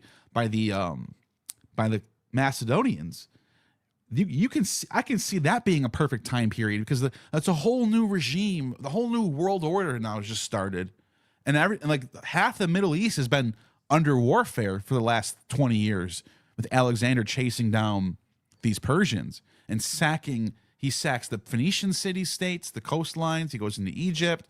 He goes into Asia Minor. He goes into Babylon. He goes all the way to Afghanistan, wipes the whole world. It's a whole new world after that. A whole new educated elite, a whole new everything. The people, the average everyday Joe farmer, they don't have a clue what happened 50, 60 years ago. All they know is like they're whatever their parents told them. Like they just know some stories, some mythologies, some stuff like that. But they don't know there was a King David or not. They don't know that. When we look in the 1st century BC, look at the agenda of Ptolemy II or Ptolemy II. What he wanted to do, he wanted to create a syncretic history. He's the same one. Not only is he the same one that commissioned the creation of the Septuagint, he's the same one that commissioned Manetho to write his Egyptica, his history. And during his reign, you had a high priest correspond with a king of Sparta. And during that correspondence, which we have, we're being told that, oh, let's just say Abraham, that's the Spartans are of the stock of Abraham. Like, what the hell? So yes, this is happening in the same this is in the same century that we're getting Manetho and that we're getting the Torah in both Hebrew and Greek. So this is all happening at the same time, around the same time. And so, and what I think was going on here is, I think that in the 1st century BCE, the Judeans and Israelites, they were trying to distance themselves from their the Assyrian origin of Israel, and they wanted to create a new story and say, well, we had nothing to do with Assyria. We didn't emerge under the watchful eye of the Assyrians. We came from Moses. And Right. so Manethu talks about this guy called Osarsiv. And now I think Israel Kano is right that Osarsiv is based on I think he's a 12th century BCE individual called Ursu. Now, Ursu did do similar things to the Osarsiv of Manethu. He rebelled. He seized control of Egypt. He asked for Asiatics to come in and help him out, whereas in Manethu's story, he's asking the Hyksos to come in and help him out. And both Ursu and Osarsiv suppressed worship. Ursu suppressed the gods. Oh, the gods are just men. Why are we worshiping them? Mm-hmm. And Osarsiv did something very similar in Manethu's account. But what Manethu does, he then makes a claim at the end of the story that is clearly false. He says, after Osarsiv had left, he changed his name to Moses. Yeah, that's in Josephus too, right? Well, yeah, because Josephus is quoting Manethu. Yeah, so that's why it's in Josephus. So Manethu concocted Moses out of a rewritten story of the historical man named Ursu. You see him right there, Ursu Ashasu. Mm-hmm. Israel Kanol's right there. And I think he's right. The similarities between the two are overwhelming. So Manethu is using Ursu's narrative to fabricate the story of Osarsiv. So the historical Moses is actually this guy right here, Ursu, is what you're getting at. I mean, well, in a way, that's from a certain point of view, yes. Not saying that Moses is the story of Moses in the Bible is true. Saying exactly. That the character has its origins in this character, right? This person who's actually a real person right here. Yes, and so that's fascinating to me. So what they did was, so Manethu copied Ursu, turned him into Osarsiv, then claimed he became Moses. But what's interesting is Manethu doesn't even make a claim that, oh, well, after Osarsiv left, he went to Israel and stuff like that. He actually doesn't make those connections. Those connections show up in the book of Exodus, which is a response to Manethu. So it takes Manethu's ideas and makes the connection even more clear.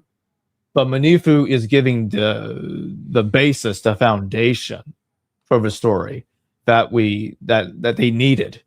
And again, what did they have in common? Ptolemy II. He is ordering the creation of all of this. Manethu, Septuagint. He's connected to this whole thing. He's the common denominator. Just want everybody to understand that. Yeah, and let's look at Josephus. Even thinks that this is like the origin of the Exodus. Yeah, Manethu himself makes no such connection, as Wiki does correctly note. Right. I think Josephus was kind of desperate because Josephus sometimes he'll do this. It's funny. He's funny. He'll contradict the Bible to preserve another part of the Bible and say it's historical. Yeah. So he'll do that. He claimed Josephus in his first book early on in Antiquities, one of the first books he writes, tries to say that the Noah's Ark was still sitting on top of Armenia. It's still, he says it's still there today. You can go visit it yourself. What are you talking about, dude? He's a total apologist. I know. But yeah, anyways, but yeah, this is fascinating. I think that's a very interesting theory there. I'll definitely look into that more. Thank you for the super chat. There's a couple more good ones here. What's in the box? I don't know if they're talking about me or you. Is it you? Well, that super chat's from me, I believe, from my side, but I don't know anyway. I have no idea, like, what box. But thank you for the super chat, but I don't know what you're talking about. Yeah, I don't know either. Thank you. Without extra context, I'm clueless. Yeah. Enduring motifs, thank you for the 10. In my opinion, what we read as Israel to be better understood as Jezreel and the people determinative that follows is mentioning the troublesome inhabitants of this particular region. Yeah, I mean, Jezreel is Israel. I mean, it literally is. I mean, you go to Jezreel Valley, you're in the north. It's the kingdom of Israel that's mentioned in Kings and Chronicles is Jezreel. In fact, Jezebel who's in Jezreel, is the queen of Israel. She's like, that is the north. So what I think is, and if you look at the name Yisrael, even the vowels, even the way the vowels are pronounced, you look at Yisrael. It's exactly the same as Israel, but instead of a s, it's a z. So what I think happened is, I think this is the same exact name, going back to the same origins to the Bronze Age, but over time, Jezreel Valley, the name Jezreel Valley drifted phonetically from Israel. So now we have two different Jezreel Valley and Israel, but really they're the same thing. That's what I think. And I've asked other people who know Hebrew about this. They say that's probably a really good guess. So I think I'm in good hands there. But like you can even say like God sows Israel, Yisrael. I mean that's one way to pronounce. That's one way to, whatever. Like it's. I think it's the same name. I mean, what are the odds that you have a name of the largest region in the north has a name that sounds almost identical to the name of the region itself? You know what I mean? It would be like Babylon. It'd be like right next to Babylon, there's a river called Babeline. You'd be like, I think that's the same. I think it's from the same origin. It's just the name got a little twisted a little bit. You know what I mean? To make it sound different on purpose. Yeah, maybe. Yeah, probably to give something a distinction. Yeah. It could indicate. I think they are distinct, as in one's a valley, one's the region, but they're valleys in the region. So I think the names just drifted from each other over time. That's what I think happened. Or it could be they purposely changed it a little bit because they were probably lacking creativity on what name to give. It's like, oh, well, just misspell Israel into something else. Like, maybe that's the ticket. That's possible. Who knows? But yeah, thank you for that super chat. Titan Uranus for the $4.99. It says, look up celebration of Gothard Tunnel opening and tell me what is going on in Switzerland. What does that ritual mean?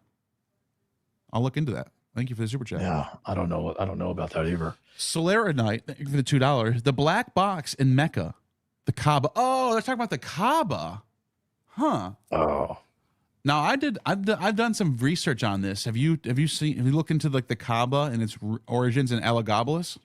A little bit, but not enough to speak too much about it. I can play. I have it on my Twitter right now that I just recently posted. This video really quick. I just want to show, because Solera definitely drops a lot of supers, so I just thought I'd maybe bless him with something that I posted recently on this topic.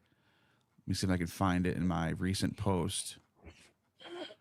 Let's see. Oh, wait, it's in my post. Or no, media. Here we go. Or no, highlights. Okay, here we go. Let me share my screen. Can you see my screen good? Yes. Referencing Arnobius, referencing Clement of Alexandria, remarked, the Arabs worship a shapeless stone. Pause it for a second. Could you take the super chat down so it doesn't block some of the words? Oh, okay. Yeah. Yeah, it's blocking some of the words in the video. Go ahead. Okay. And let me take these off real quick, too, while we're at it. Yeah. Arnobius, referencing Clement of Alexandria, remarked, the Arabs worshipped a shapeless stone, prostrating themselves before it. Stephanos of Byzantium links Dusaris with the highest peak in Arabia, possibly a Hejaz mountain, cloaked in vines and sugarcane. Greek interpretations identified Dusaris as a Dionysian figure, an idea already proposed by Herodotus all the way back in the 5th century BCE, who noted that the Arabs worshipped only Aphrodite Urania, Aphrodite of heaven, and another divine figure equated with Dionysus called Oraltalt. Homer even describes Mount Nisa being beyond Phoenicia in Arabia near Egypt's streams, which would bring us to Mount Sinai region, intersecting with roads from Heliopolis to Apamea and onward to Antioch on the Orontes. A cult of Emesa, modern-day Homs, emerged around an enigmatic black aerolith or Beitel known as Elegbal. or God of the Mountain. This sugarloaf-shaped beetle was venerated as a sacred manifestation of the sun, a black cube or black. By the way, in Arabic, it's Al-Gabal. I'm just doing a transliteration. In Arabic, it'd be Ilah al-Jabalis, but it is the same. It is Allah al-Gabal. So I'm not like making up my own. Like it is correct. It's just I'm just doing an English transliteration of Allah Gabal. It's God of God Gabal.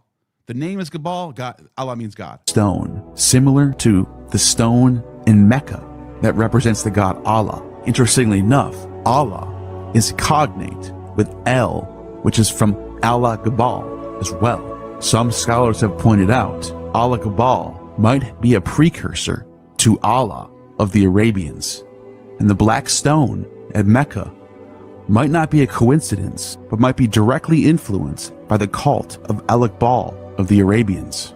The invincible sun, Sol Invictus, is depicted on several coins, often situated in his temple behind an eagle, a symbol of celestial authority, shared by other Syrian deities. On some coins, the eagle perches atop the sacred aerolith, which was adorned for rituals with garlands. Like El-Gabal, or the ball of Mount Carmel, Dusaris, gold. Anyways, I go into different gods that have the black stone stuff. But yeah, I think that's what they meant by the. I think they were talking about me recently putting that out. Maybe I don't know. I'm just guessing. But yeah. Oh, I wanted to at some point get into what Ian Young says about dating Hebrew. Oh yes. Can I pull that article up? Yeah. So there's an article he put out. He has two articles out. One of them is, "Isn't it time to break up with linguistic dating? Rethinking Horncall's method." And this is the old paradigm of dating biblical Hebrew to 700 BC, which he thinks is totally flawed, totally circular. The other article is linguistic dating of the Bible. Hold on. This is, by the way, these are both published with Arizona University, just so you know. Ian Young and Robert Ridzeko.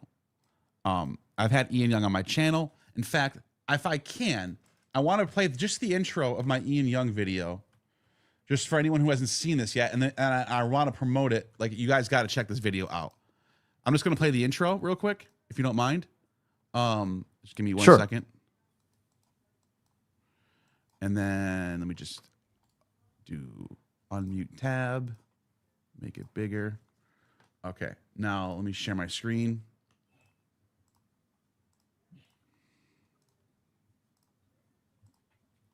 All right. We did experiments where we gathered selections of 500 Hebrew words to do these samples. I really struggled. I found the Aradostraker. I shoved in a lot of personal names to get up to 500 words because they're quite small. So they're only little tiny windows into what language would look like, where we actually have dated and localized language. And when we look at the inscriptions, you often hear people say, well, the inscriptions are just like early Hebrew in the Bible, and they prove that classical biblical Hebrew is early or something like that. But as I said, I found quite a few late biblical Hebrew features, but I find a ton of things in the inscriptions that are either really rare in the Bible or just not found at all. Here's something that I always keep coming back to. In our pre-exilic inscriptions, there's only a few things that we have quite a lot of. I mean, one thing that everyone accepts, as far as I know, is that all of our biblical texts are written in a later style of spelling, and supposedly early Hebrew, you've got like Yirmiyahu, Jeremiah. Yahu is divine element at the end of a word, or you get Yirmiyah. Yirmiyahu is supposed to be early, Yirmiyah is supposed to be late. We have a solid number of names, especially from the northern part of Israel, which end in Yao. So in other words, not Yahu, but Yao, a contracted form. And they're relatively well attested in our pre-exilic inscriptions. There is not one of them in any biblical text.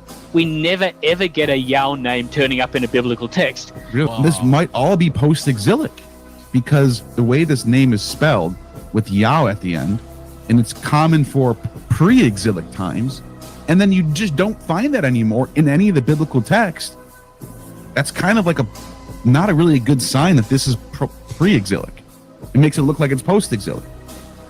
Yeah, it makes it looks like post-exilic, or that it's been solidly edited in the post-exilic periods, and it really shows that the author had a mastery of classical language, classical Hebrew style, that he can write really good classical Hebrew, but with some Qumran peculiarities to it. Okay. So, oh wait, there we go. Okay, so I don't know if you understand. Okay, I think it was very clear how he explained it, but just in case anyone's he's saying there's this paradigm. It's known as Herrenkohl's method. This is it's very scientific. I'm not saying that his method is bad. I'm saying there's some flaws, according to these scholars here. There's some flaws with it, and it's causing us to be caught in what they call a paradigm.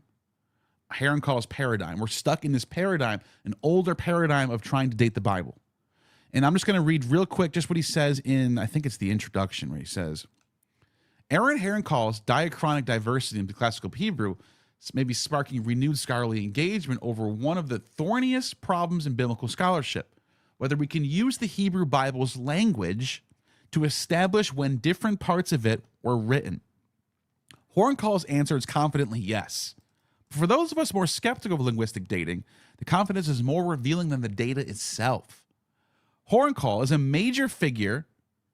By the way, look up Herrenkohl while I'm reading this, just if you can. If you can look up Aaron Herrenkohl, just to find out who he is and what his background is. I'm curious. Herrenkohl is a major figure in the scholarly tradition that seeks to chart the development of biblical Hebrew over time. Following the footsteps of the late Avi Hurwitz, his mentor and a giant in the field, this book takes the core premise of that tradition that there's a meaningful linguistic divide between classical biblical Hebrew, typically associated with early pre-exilic writings, and late biblical Hebrew, typically associated with later post-exilic writings, and pushes it further.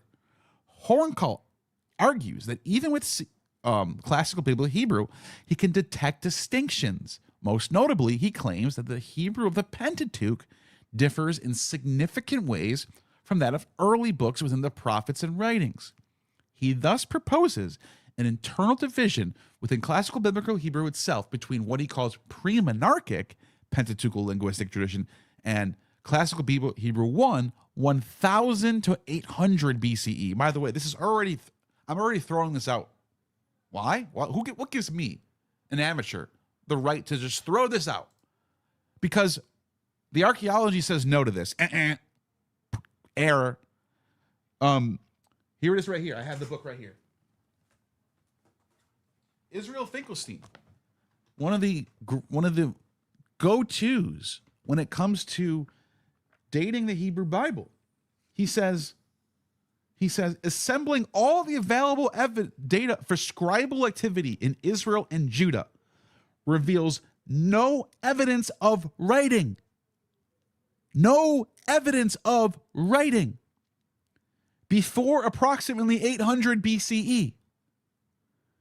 In fact, it shows that meaningful writing in Israel began in the first half of the 700s BCE, while in Judah, it commenced only in the late 700s BCE. So the late 8th century, almost to 600s BCE.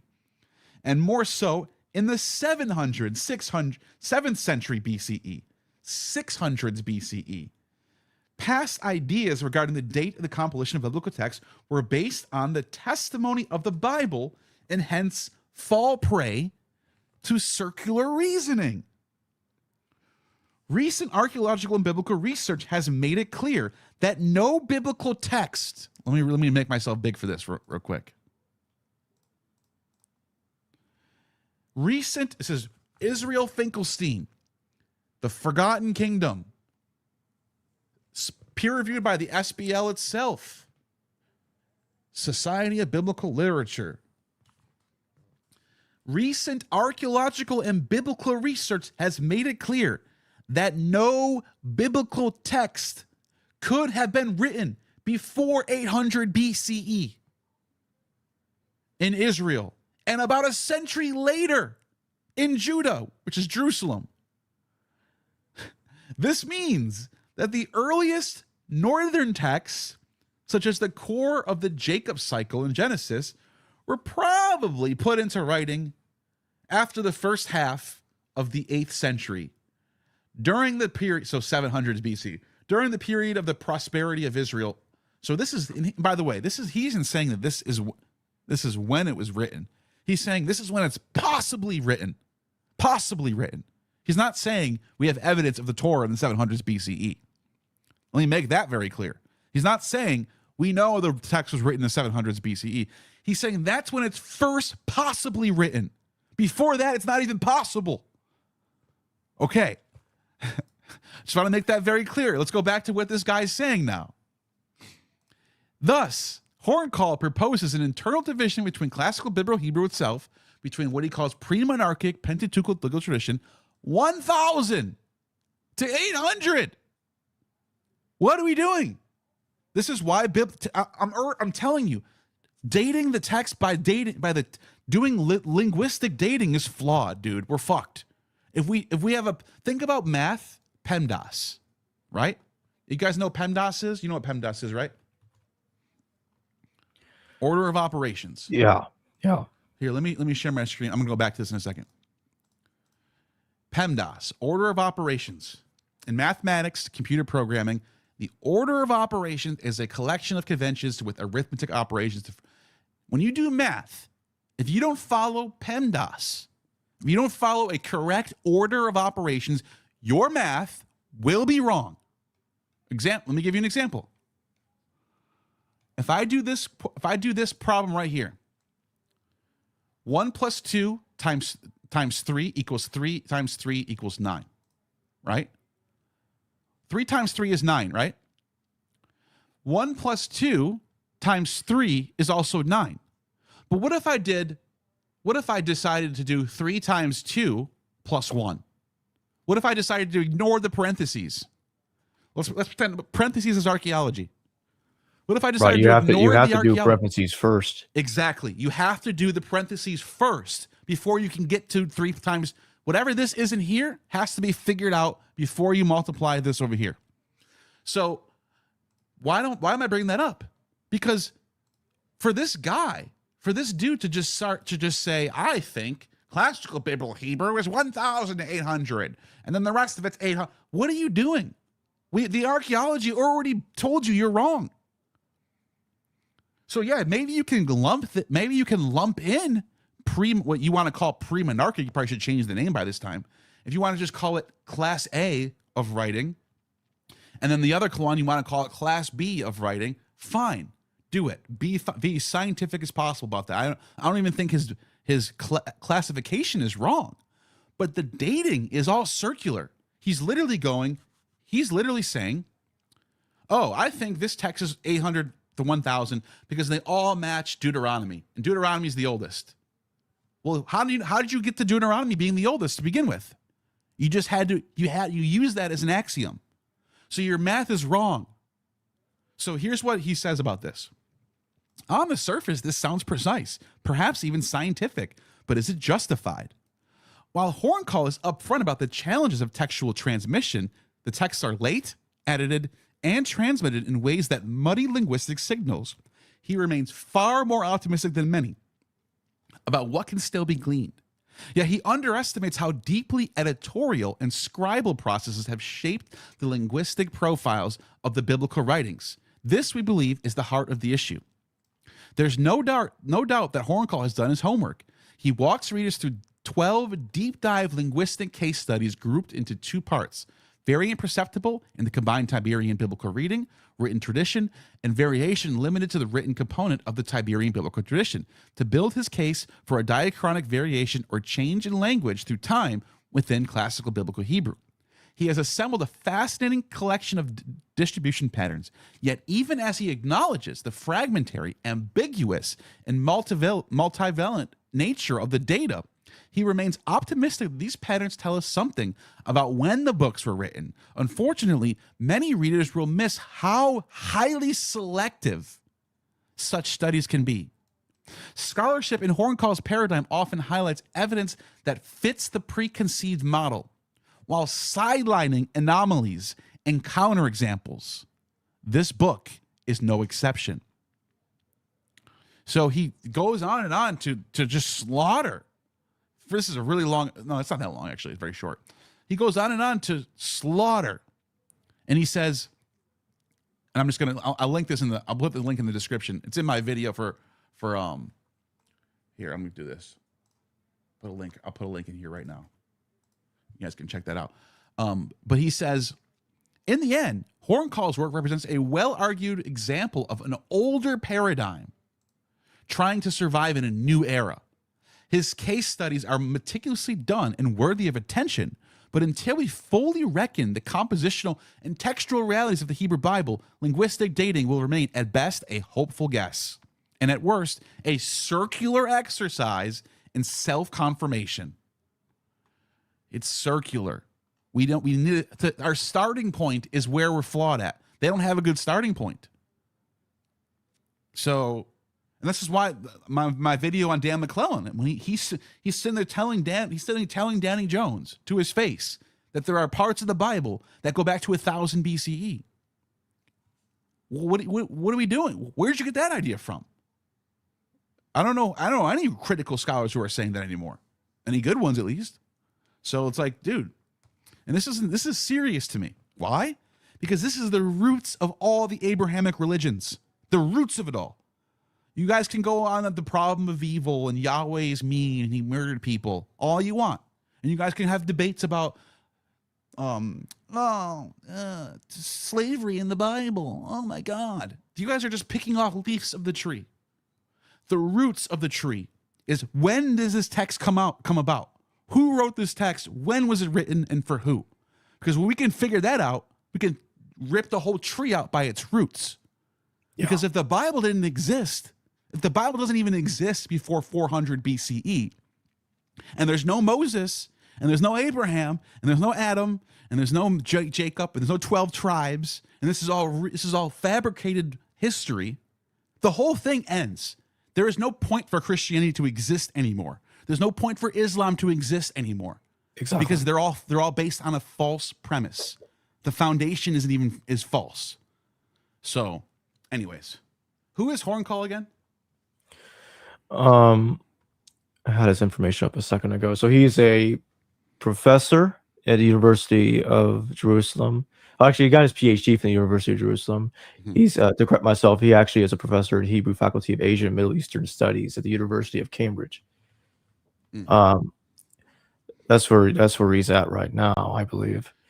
I'm curious if he's some sort of believer or like. It's just bizarre. Yeah, he's published a lot of work on linguistics. He did. Yeah, he's a good scholar from what I know. Yeah. Ian Young had nothing bad to say about his work. He thinks the problem is his axioms are wrong. He's starting off with, this particular text in Deuteronomy is 700 BC. This one's 1000 BC. And then let's compare all the texts we can find based on these two starting points. Well, how do we start there to begin with? That's what Ian's been saying. Ian also points out that even his own method has some flaws, where he says some of the stuff that he considers to be pre-monarchic or pre-dynastic, we find in we find archaizing Hebrew in 200 AD. So what do we do with that? And he says that Horncall just wipes it under the rug. Just swipes what he just like pretends it's not a big deal. And I just thought Ian was making a strong point. I would love to talk to this guy and get his side of the story. Sure. But anyways. I think a lot of this is wishful thinking. They want the text to be as old as possible. It's funny because these are the same people that will crap all over apologetics. I understand that. But at the same time, they'll pull some moves that are somewhat similar to an apologist, trying to make this text as old as feasibly and logically possible, even when they're going beyond the archaeological evidence. And I don't think people practice that kind of stuff in other fields. And it's just happening primarily in biblical scholarship. And I kind of think it's a joke. I would be surprised. I would be surprised if Aaron Horncall was not a Christian or a Jew practicing. Like, I would be surprised if he is just a secular non-believer coming at it this way. I would be shocked if that was the case. They're out That there. He's just ignoring the archaeology, just ignoring what Gad's saying, what Israel Finkelstein is saying, and ignoring and just going, yeah, I actually think these texts are 1000 BC. I would be shocked if that was the case. Well, like I said, they're out there. Those kind of people are out That's there. true. That's true. And they totally ignore the excellent archaeological work of Yonatan Adler, showing that there's no strong evidence of Torah adherence at all before the Maccabean period. Yeah. They just totally crazy. sweep it under the rug. Yeah. And let me show people that intro real quick for my. While you pull that up, I'll just say one last thing, just ahead. real quick, is that some people will still try to tell me. I see some of this going on in the chat that some of this stuff goes back to the exile. Well, because I say so, Mike. Show me the manuscript evidence, and I notice we're not always going to have manuscript evidence. How about? Let me be more reasonable. Show me the external witnesses showing that. We don't have that either. We don't have anything until Hackett. We don't have anything. Nothing. Let me absolutely nothing. Yeah, let's talk about Elephantine after I show. I want to show my introduction with Yonatan and my introduction with Gad, and then we'll talk about Elephantine after that. So, most scholars would say the Moses tradition probably started being written down in the 700s. Now, this is one of my big problems with Dan McClellan. He uses weasel words. You guys know what weasel words is? Here, let me show you. I think he's I think he's out of his element when it comes to a lot of subject that he talks about. A weasel word or anonymous authority is a word phrase aimed at creating an impression that something specifically meaningful it says. So when you say the overwhelming scholarly consensus, and it's like, how do you know that? Did you take a poll? Did you go to every single university that does biblical studies, that has some sort of Bible scholarship program, and take a poll and ask all of their professors and all the students that are beyond master's level, for example, and ask them what they thought about this particular subject? Because if you're going to sit there and say the overwhelming scholarly consensus, you better know what that is. And I have a problem with people who use that phrase. They throw that phrase up way too much than they're supposed to be doing, especially when there's a lot of nuance involved in these subjects that are not black and white issues. The topic of Christmas and December 25th is not a black and white issue, for example. Anyways. Maybe the late 800s BCE. They are probably writing the Moses. Most scholars would say the Moses tradition probably started being written down in the 700s. Maybe the late 800s BCE. They are probably writing the Moses stories down sometime in the 700s BC. What would you say to that? So when I hear a claim of that sort of, or any claim about when, let's say, a biblical text was written, the first question that I'll ask is, how do you know that? And I expect an answer that's compelling. The answer can't be, well, most scholars think that, whatever. I will continue and I will ask, well, how do these scholars know that? Right. In good historical work, you need to show evidence for any claim that you make. I'm simply trying to put on the table what it is that we know, and what it is that we don't know. And I look backwards in time, start with the first century of the Common Era, and go backwards to the first century before the Common Era, to the second century before the Common Era, to the third century before the Common Era. Prior to this time, the trail of evidence ends. We no longer find archaeological evidence or textual evidence which point to widespread observance of the Torah, or in fact, any kind of observance of the Torah in actuality. The fact that we don't have any references to any of the biblical texts, stories, laws, the fact that we have practices which go against, which contravene Torah law. For example, we find images of Athena.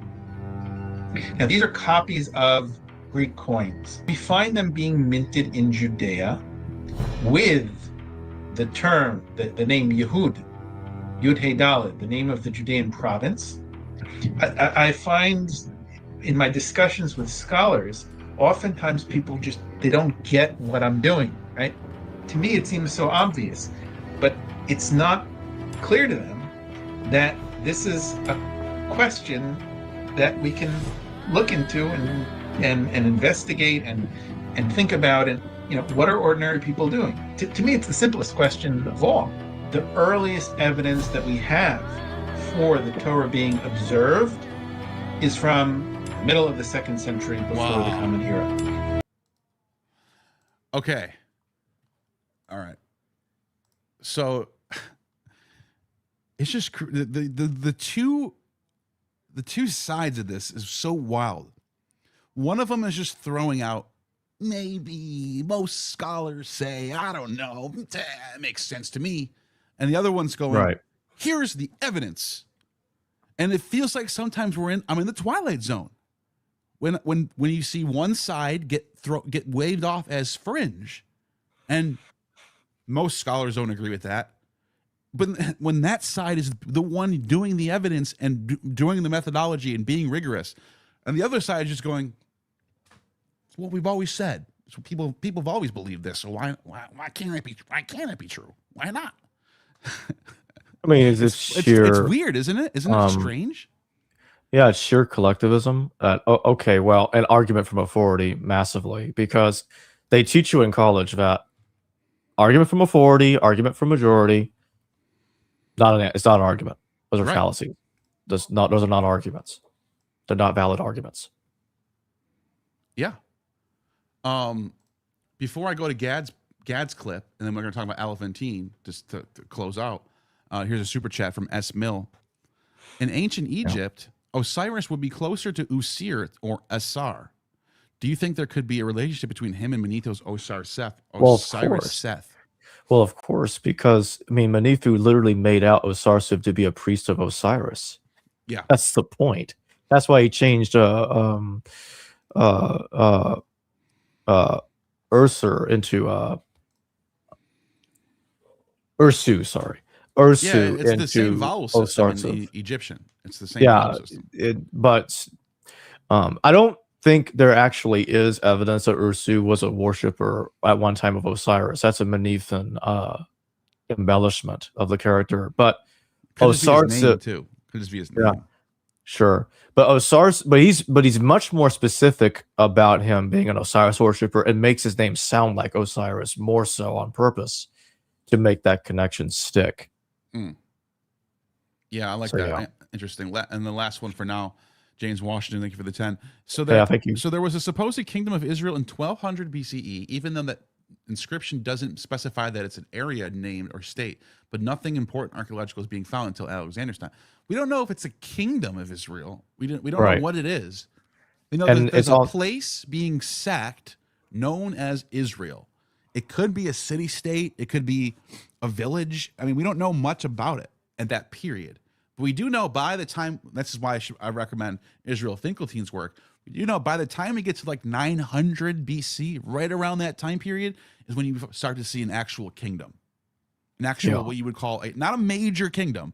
Not like Babylon or Rome, or Egypt or something, but like some sort of smaller middleman kingdom, like a backwater. Sorry, this is what it is, the backwater. Right. There's no reason to think it was a kingdom at that time, and even if it was, we don't know. It must have been tiny. Yeah, we have no idea who the ruler is. We have not the slightest clue. We know that between 1200 and 800, that's a long period of time. It's 400 years. It there is. Was something called Israel that was not developing yet into a major player yet. It is incorrect to say that there's nothing important archaeologically until Alexander's time, because as I've mentioned throughout this discussion, that's not true either. The earliest king of Israel, King Omri, the earliest. Let me rephrase that. The earliest archaeological evidence we have for a king of Israel is King Omri, and he's in the 9th century. BCE. We have Hezekiah. We have archaeology of Hezekiah. I mean, when I went to Israel, I was in the tunnel that Hezekiah built. It's an Iron Age tunnel that was built by this king. This is a real king that actually existed. Yeah, he's a little later than Omri. The evidence of this king right here is overwhelming. Physical things that we can touch with our hands from the time of this guy. There's more evidence for this guy than there is for Jesus, and I mean physically. I don't mean real. I don't mean like as a person. Like we're not going to doubt that. I'm just saying physically, things you can touch with your hand that are connected to this guy, we have it. This guy existed. He's mentioned in Assyrian sources. The Assyrians recorded that Sennacherib and his fleet sieged Jerusalem, and Hezekiah paid tribute. So it's not just Jews talking about their own history. It's surrounding sources that mention Hezekiah. There is no doubt, and if you're still doubting that this guy existed, you're just not fair. You're just not being sound with the evidence. You have some sort of bias at play. So there was a kingdom of Israel and there's a kingdom of Judah leading up to 586 BCE. Between 800 and 586 BCE, 900 and 586 BCE, there's a kingdom of Israel. So that is a fact. And we do know about their invasions. You know that they got raided by Egypt multiple times. We know that King Josiah was killed by archers. We know that King Zedekiah had his eyes gouged out and taken to Babylon as his two sons, the two princes, were killed. And we know that Hezekiah held out in the kingdom of Jerusalem as the Assyrians raided them. So these are things we know. These are things we have. Look, here's a cuneiform inscription right here that mentions the tribute sent by Hezekiah, king of Judah. So I just want people to realize it. The kingdom of Israel and Judah are 100% historical. We have tons of evidence for it. The Bible, however, the Hebrew Bible, the Torah, Moses, Abraham, Jacob, the 12 tribes, none of that exists in any of these inscriptions that we're showing right now. None of that. Nothing. So I just want people to know there's a big difference between did Israel exist as a kingdom and was the Torah in circulation as a book or as a story or as a cultural thing? Those are two different questions. We're not even asking the former question. We're asking the latter question. So don't get those two things mixed up. This is a common thing I noticed in my comment section. They'll go, oh, the Mesha stele, the Mernaptah stele, the Taldan inscription. You're wrong. And I just go, what am I wrong? What does those three inscriptions say that makes me wrong? Well, this one mentions David. What did I say about David? Nothing. I didn't say anything about David. This one mentions Hezekiah. I didn't say anything about Hezekiah. This one mentions Omri. I didn't say anything about Omri. All I'm talking about is the Torah, Moses, Abraham, Adam and Eve, Jacob, the 12 tribes, Isaac, Joseph, those are the things that are in the mythological Torah sections, not Kings and Chronicles, Samuel. That's all historical stuff that happens later. So that's what I mean by that. So anyways. Exactly. They don't have evidence for what they're saying. So what they'll do is they'll run the other things that we have evidence for and say, that's evidence for the stuff we don't have evidence for. Yeah. So you know, that's like me saying, oh, we found Troy. Troy is a historical kingdom. Yeah, that means everything in Homer is true. That means Hesiod's story is real. Yeah. Because it's literally taking one story and saying another story is real now. Hesiod has nothing to do with Homer. The Torah has nothing to do with the Book of Chronicles. They're not written by the same author. So you can't just go, oh, we found Troy, therefore Hesiod's works and days, Prometheus bound, all that stuff's real now. It's not. Think about what you're saying right now. It's ridiculous. Yeah. So anyways, let's play this clip. Dr. Gad Barnea chimes in. Researching this, it's always about lifting the hood and looking what is the reality on the ground. I'll say something that might shock a lot of people, but basically in the Persian period, we have thousands of documents from Yahwistic/Jewish sources. So when I look at all of this data, all of it together, there is literally zero evidence for any knowledge and any familiarity with the Bible throughout the entire period. Historically, it is so clear and so conspicuous that up until the library was established late tail end of the 4th century, beginning of the 3rd century BCE in Alexandria, up until that moment, we see zero evidence of any type of knowledge of the Bible anywhere in any of the Jewish diaspora, whether in Egypt, Babylonia, Judea, Samaria, etc. This changes at the beginning of the 3rd century so clearly. We start seeing those names appearing in the Keteos of Abdera, or whatever text that we have there. People start knowing something about the Bible, referring to the Bible. But you see elements like that. You see Anat Yahu, the goddess Anat Yahu, it says that they brought an offering to Yahweh, and the line under that says that one atrodan, that they had an atrodan there. Now atrodan today in Zoroastrianism is an atashdan, but that is the fire holder of Zoroastrian cult. So in their temple, in the Yahwistic temple, they had a fire holder.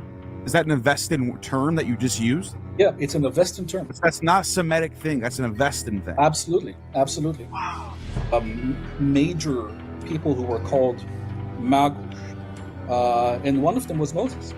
You know how Moses was an alchemist, and to make nature do what he wanted. But also that Moses was the teacher of Orpheus.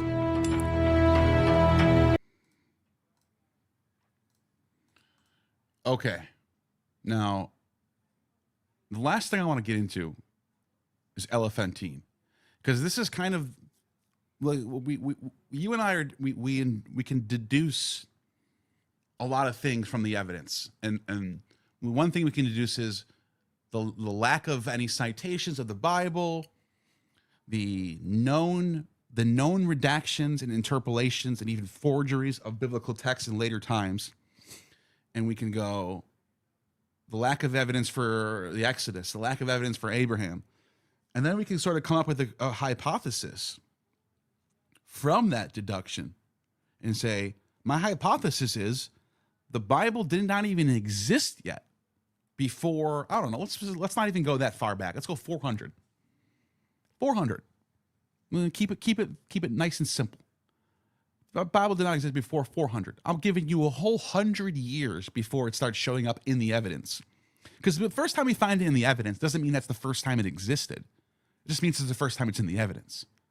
So Hecateus of Abdera, if we grant that the fragment of Hecateus of Abdera is authentic, means 310 BCE, there's a person writing in Greek who's mentioning Abraham and Moses and whatever, the 12 tribes, whatever he mentions. And that's in 310. So that's the first time we see a citation of it. That doesn't mean he's the first person to write about it. I'm giving you a whole 90 years. I'm rounding up all the way to 400 and saying, I don't think the Bible existed at all, before 400 BCE. Now, that doesn't mean there's no form. That doesn't mean there's no form of Yahwism like we find in Ketef Hinnom scrolls.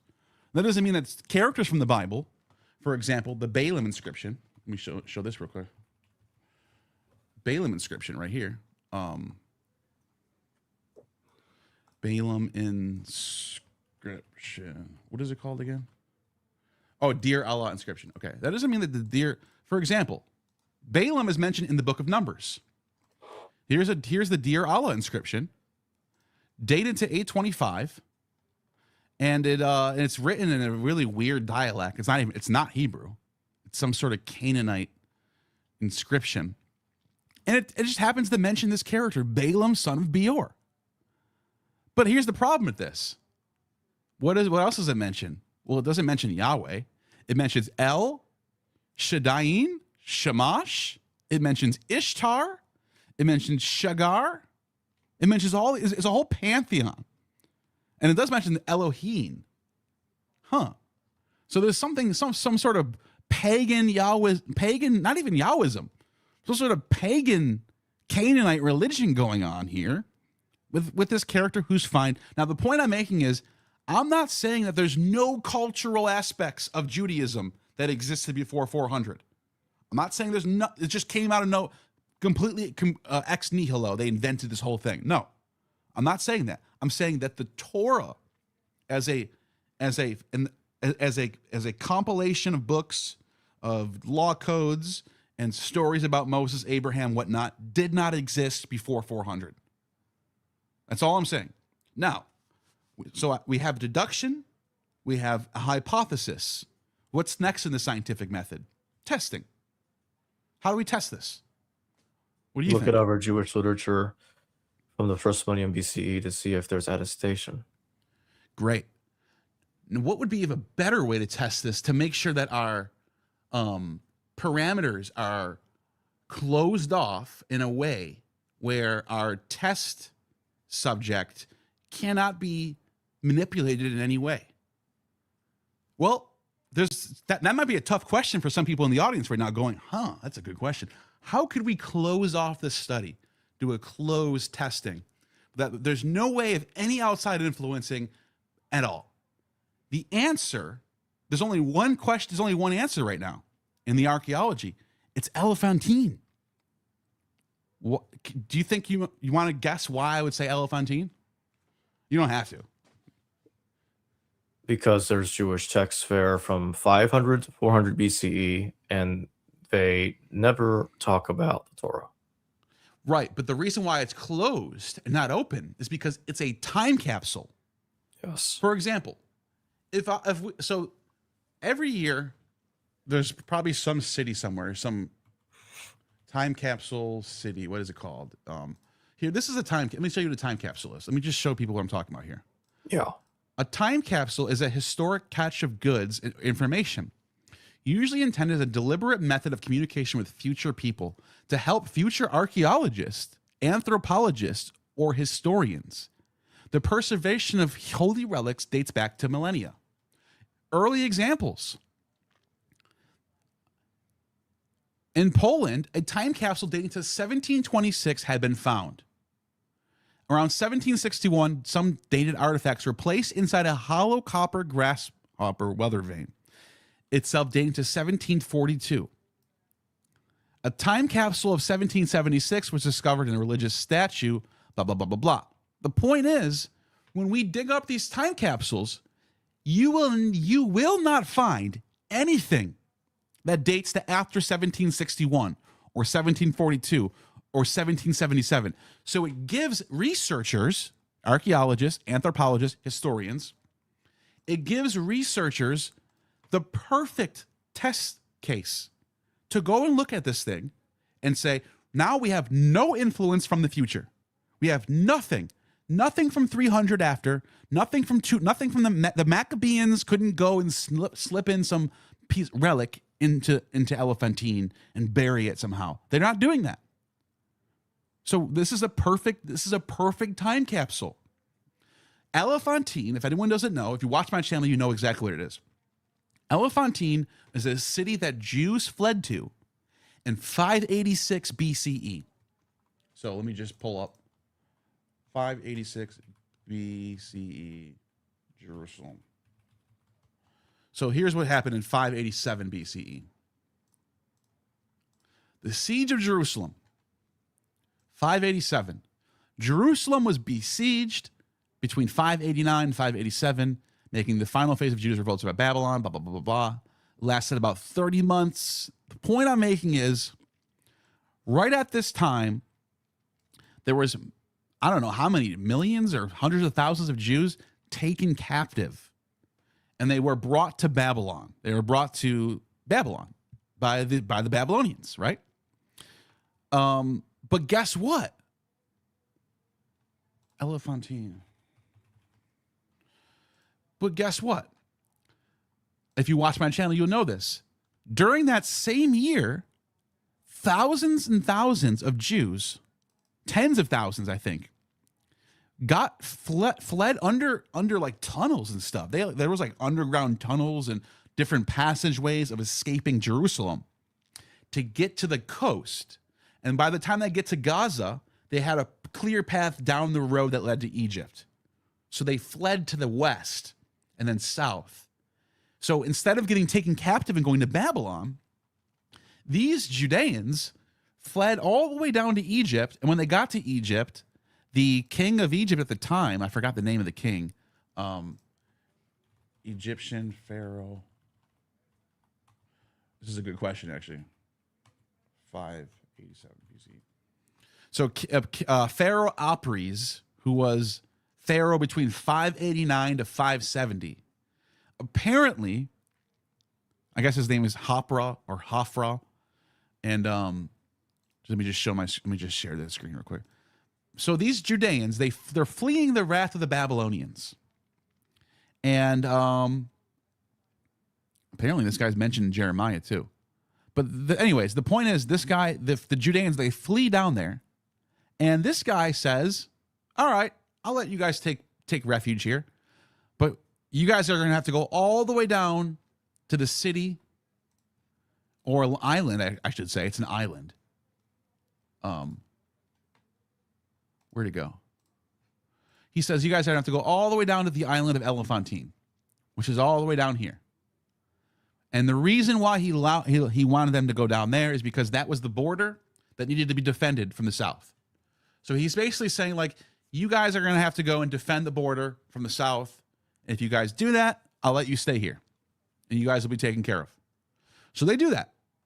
You can see, like here, there have been studies about the Elephine Triad and Jewish presence formerly on the island. Temples of Yahweh are found here. Anyways, let me see if I can find. There is bias that surrounds the Jewish-Egyptian interactions of Elephantine. The findings that there was often cultural interchange. The earliest recount of Jewish temples from 525 to 410. And the house of Yahweh was burned down by a Persian military commander due to bribery from the Cooney priest. So there's Jews. We know there's Jews living there. We know when they got there. We know they got there at exactly 586 BCE.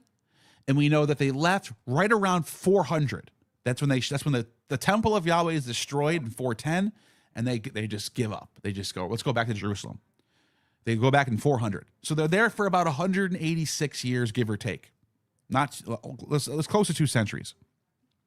And as I mentioned about time capsules, they leave at 400. So there's nothing after that. There's no archaeological evidence of Elephantine after 400.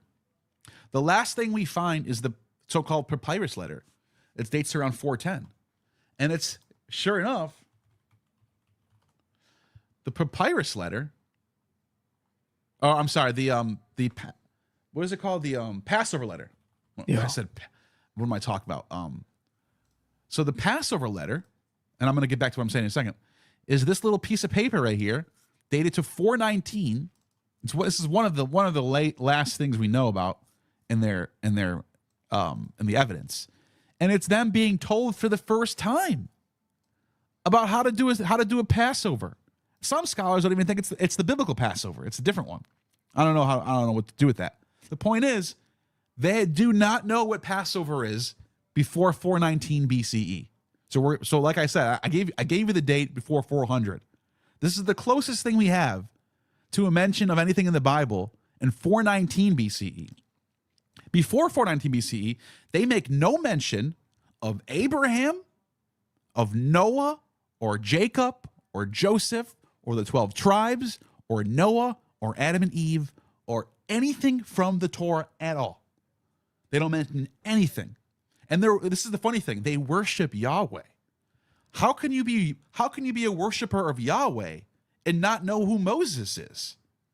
How are they inheriting the tradition of Yahwism in the 400s? We're not talking about 800, 900 BCE. We're talking in the 400s BCE. And they're worshiping Yahweh. By the way, side by side with other gods. That's a problem in itself. Making graven images, working on the Sabbath, eating pork, not doing circumcision, right?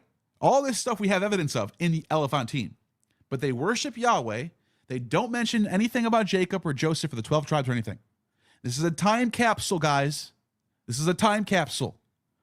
So when we test out my theory, the test results come back negative. There is no evidence of the Torah before 400 BCE.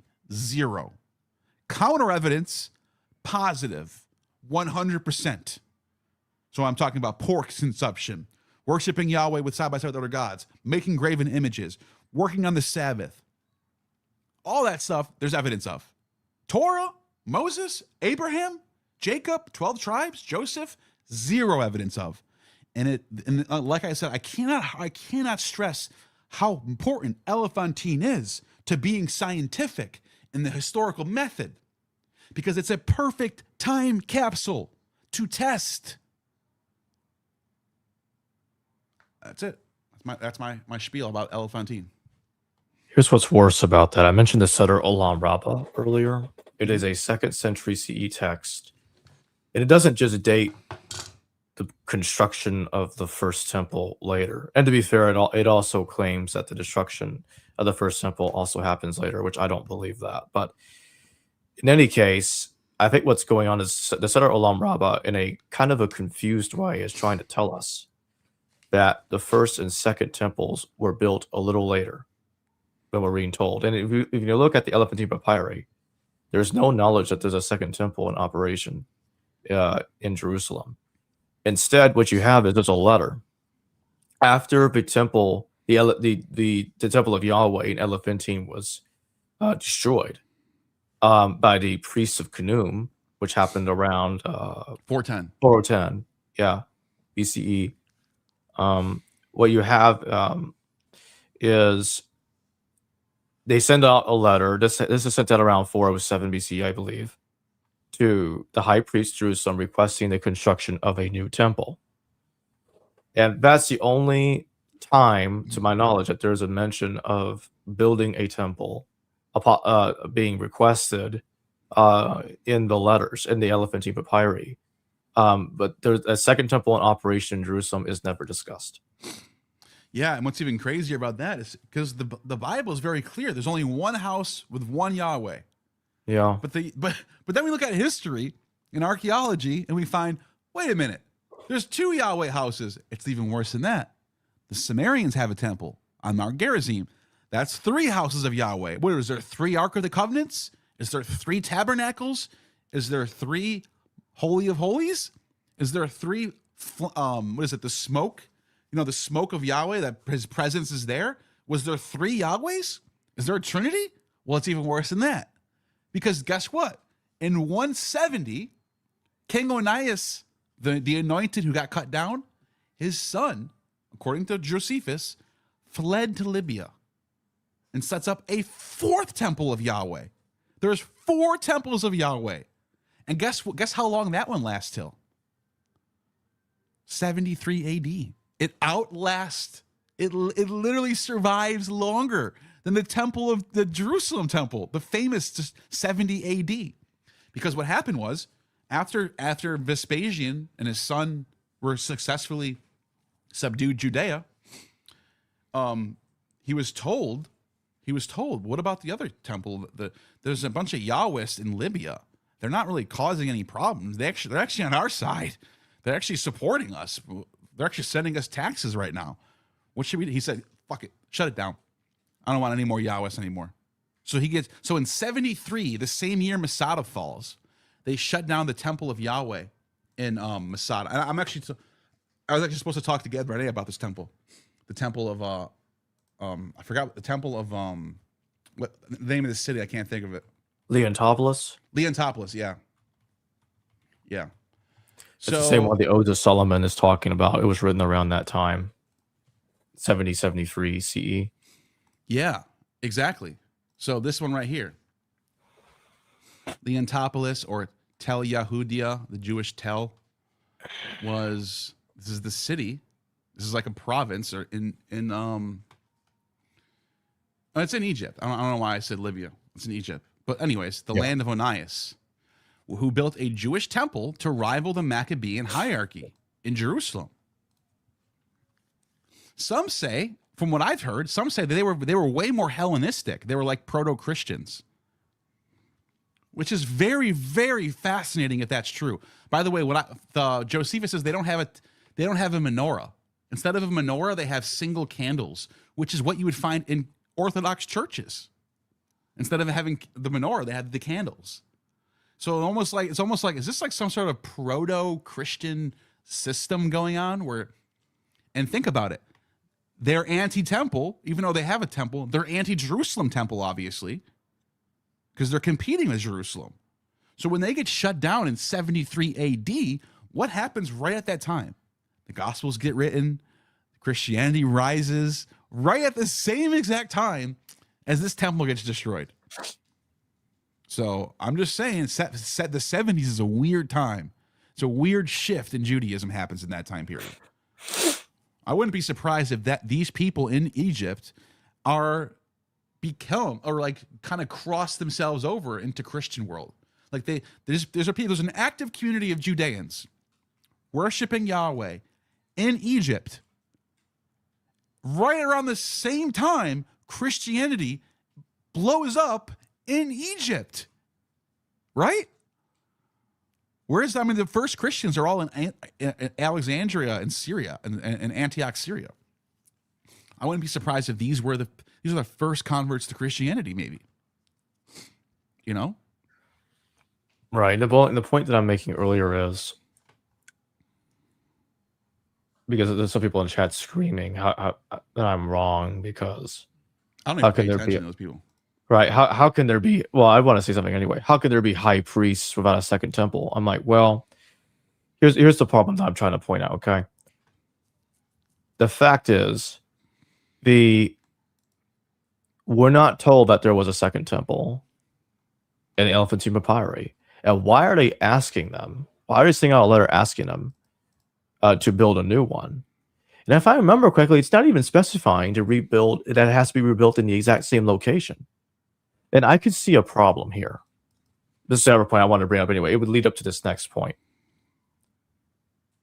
What would happen if it turned out to be the case that the second temple was a successor to the intermediate temple that was destroyed in Egypt, and not even an immediate successor to the first one?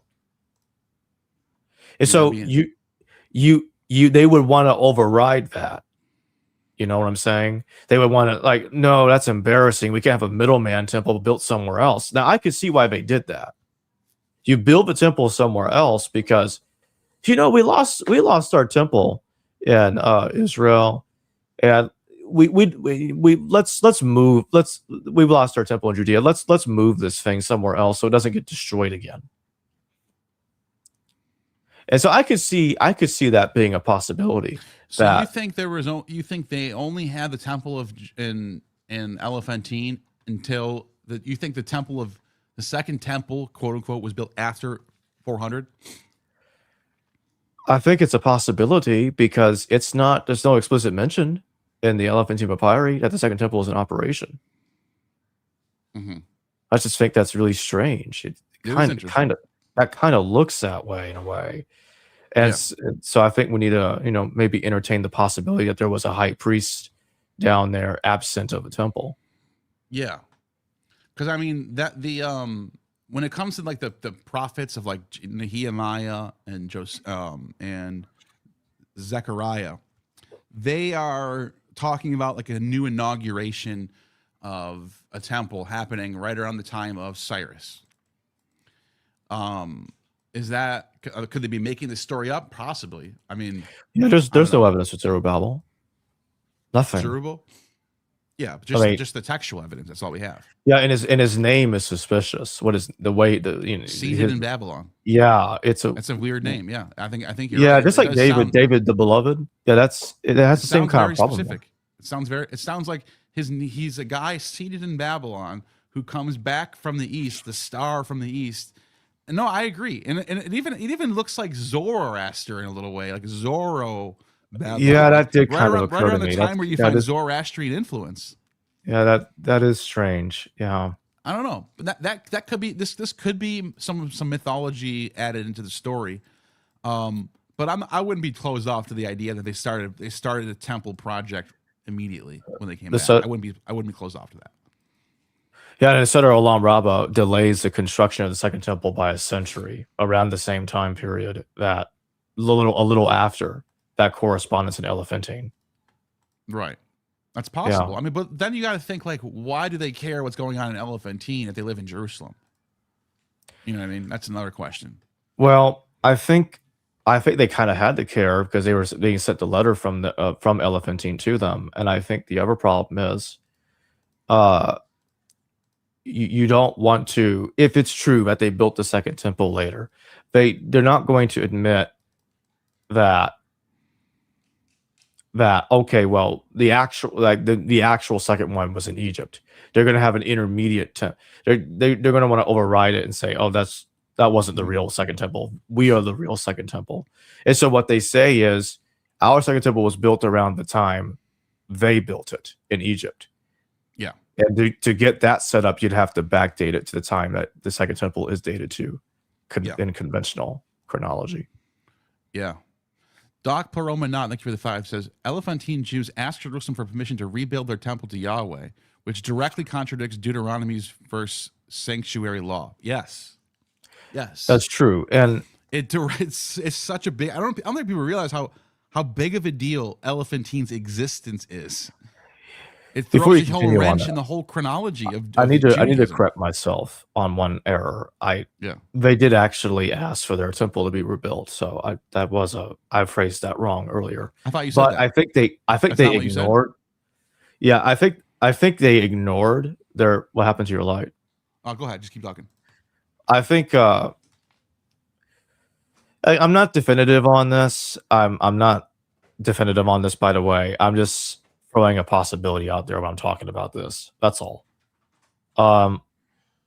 So basically, I think that the second temple, if it's true that the Elephantine Papyri did not mention the second temple because it did not yet exist, then it would be a successor to the one that was in Egypt. But it's being portrayed as a direct successor to the first one, whereas the one in Egypt is being viewed as an intermediate temple. Yeah, but that's being here's my pushed problem off. with that. I don't think there needs to be successors. You don't have to have. You can just build temples, like Leontopolis Sure. did. Just built a temple. I don't think they thought that way. I think that's presupposing. I think what you're doing is sort of presupposing sort of the biblical tradition that there can only be one temple. Where I'm saying they don't even care about that yet. No, I agree. And just to be clear, they can just come back from Babylon and just start building their own temple. Yeah. And not care about Jerusalem or Elephantine. At the moment, I'm not totally convinced myself, despite what I said. So I am going to stick to the conventional view that the second temple was probably built in the 6th century BCE, but I do think it's weird. Or at least the 5th. Or at least by then, yeah. Like the late 5th, yeah. Yeah, somewhere around there. I just do find it strange that the Elephantine Papyri doesn't talk about it. Because, so remember, they're in captivity for 70 years. That's not a long time. 586, they come back around 530 during Cyrus's reign. So it's still the 6th century BCE, and they're already back in Jerusalem. Meanwhile, the time capsule's still going over in Egypt. So there actually can be some outside influence in my time capsule. I should be a little more specific. There could be like letters sent in during that 400s period, which there is, but still nothing about the Torah. So actually, this kind of goes into what you're saying. The story of Zerubbabel and Zechariah, which would have happened around 530 BCE, does that make a lot of sense? I mean, no, it doesn't. It possibly what could be happening is sometime in that 400s period is when we start to get this second temple thing going. Maybe a little bit later. Because if it was that early, if we're talking 530, they come back and Cyrus lets them build the temple, and all of a sudden they're like starting off this new proto-Judaism thing happening. Well, then Elephantine might be starting. You would think they would follow suit, or over time start to find out more things about Jerusalem, but they don't. They never do. They stay the way they are all the way until the time the city is over with. So that it does raise some questions. What does that tell us about what's going on in Jerusalem at the same time? I don't know. I don't know how much you can correlate those two. I don't know how much you can put those. I think that what I'm saying is you got to look at Jerusalem separately than Elephantine, especially Second Temple Jerusalem. We can't look at Jerusalem in the Second Temple period and make conclusions about First Temple period, and we can't make conclusions about Jerusalem based on Elephantine unless it's afterwards. When you look at the story in the book of Ezra, and we're kind of given two different alternatives, right? We're given Sheshbazzar, the prince of Judah, is what his name means, And I think that's a more realistic name, and he's actually it seems like he's being attributed the construction of the temple himself in his own separate story, Well, which there's a kind name- of contradicts Zerubbabel. One of the uncles of Zerubbabel, his name is like Shen Bazar. Yeah. So some people think it's the same guy. It's actually his Yeah, uncle. I think Sheshbazzar is probably the guy that actually was involved in constructing the actual prince. the actual guy that had the second temple built. And I think By the way, that's a very Assyrian name. That's not it's not a Hebrew name. That's an Assyrian That's name. right. That's a very strange thing going on there. Because the Assyrians are gone, dude. So why we got people with Assyrian names there? Maybe he's a leftover from the first tribes. From the first, maybe he's I don't know. A lot of Hebrew names are based on Assyrian names. Adam, That's true. and Adam is an Assyrian, Adamu. So Yeah. we went over that earlier. So here's what I really think. Okay, so I'm not denying. I want to be very clear. I'm not denying that there was a second temple when the Elephantine Papyri was being composed. So I just think that Sheshbazzar was actually the guy that built it in the 6th century BCE. And I think what's happening is Zerubbabel is kind of like a split schizo plagiarism of the same guy. Zerubbabel is just a funky name, it's seed of Babylon. And what I think is really going on here is that the Seder Olam Rabbah is actually conflating the chronology of. I think this is a better way of explaining it. They're conflating the chronology of the temple in Egypt, and that's the reason why the temples, the destruction of the temples, are delayed in the Seder Olam Rabbah in the 2nd century CE. There it is, right there, Seder Olam Rabbah. Oh, sorry, that's Seder Olam Zuda. That's a separate text. That's a separate text. But if you look it up, the Seder Olam Rabbah does actually mention a different chronology regarding the temples. Now, I do think the text is actually right about one thing, that the construction of the first temple is a century later. Another reason why he could be this whole entire Zerubbabel story could be fabricated because in later and maybe even the Hellenistic period is because the Zerubbabel is like this chosen Messiah. If you read the story, Zerubbabel is from the Davidic line. So my bullshit meter is already up. Oh yeah, really, dude? You got a guy who goes back to David. He just magically shows up after the destruction of the temple. Really, dude? And not only that, the text is like, and then God said through Zechariah or through the high priest Jeshua, "You are my servant. You are my signet ring. I wear you like a signet ring." Like he's the chosen Davidic Messiah. And guess what? The only messianic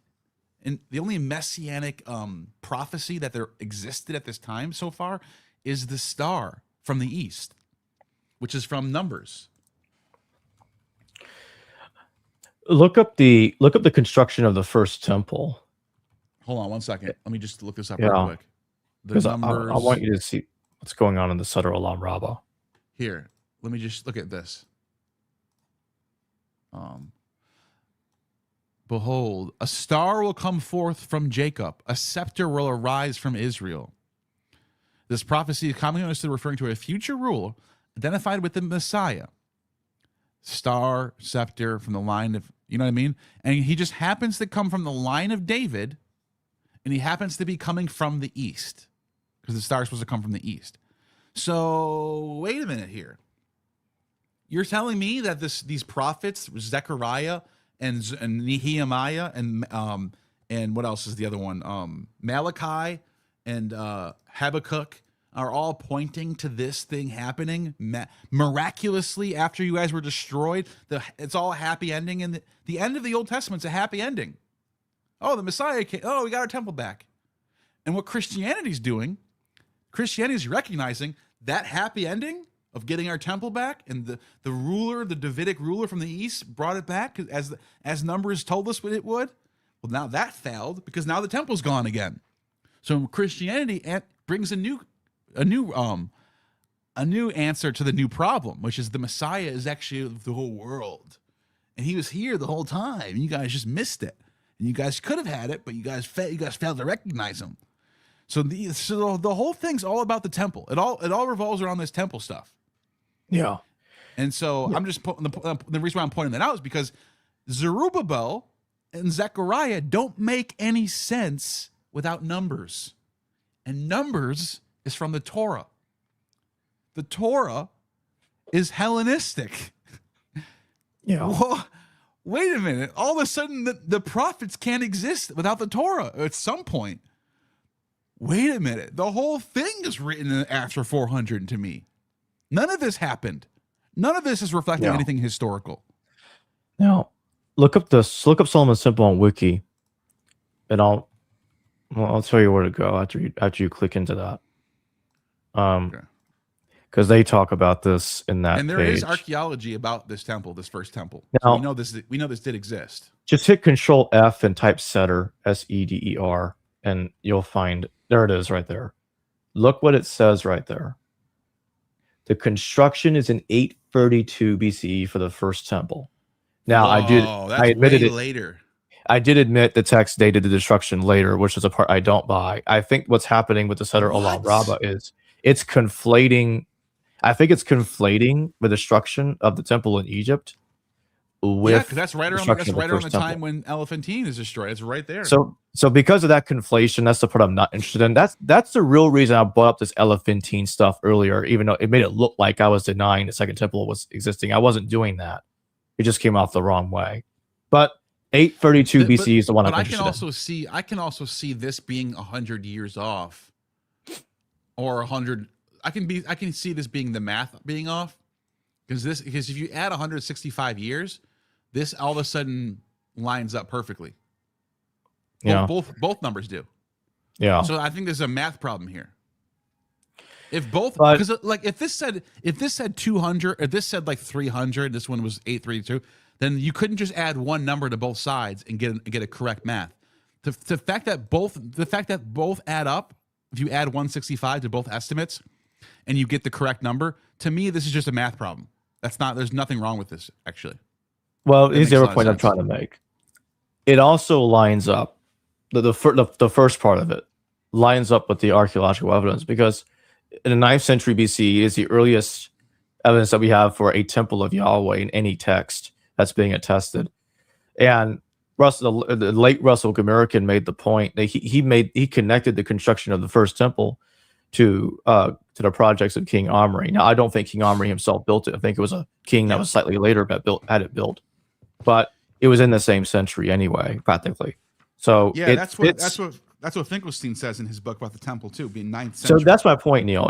The Seder Olam Rabbah fits with that. If you get what I'm trying to say. Yeah. So what I think is actually going on here is I think the Solom Olam Rabbah is getting the correct date of when it's constructed, and then they're just adding the wrong math to the end.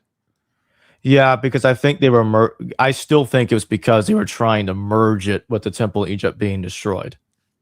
Maybe. I think that was a merging. Something weird's going on with this, but either way, the second temple, which comes about at the end, either the end of the 6th or, in my opinion, sometime in that. You know what? I don't even care about the second temple. This probably could be correct. What I care about is, what were they doing? What did they have the 10 Commandments? Did they have Moses yet? I don't think they did. I think that all develops in the 400s period. That's what I think. Even if they did build the temple in 515, that's fine. That does not tell us that they all of a sudden know who Moses is and know who Abraham is. There's a textual thing and there's a cultural ritual thing going on. Those are two separate things that's happening here. So, yeah. Anyways, that's it for now. I'm going to close out. But any last thoughts on this?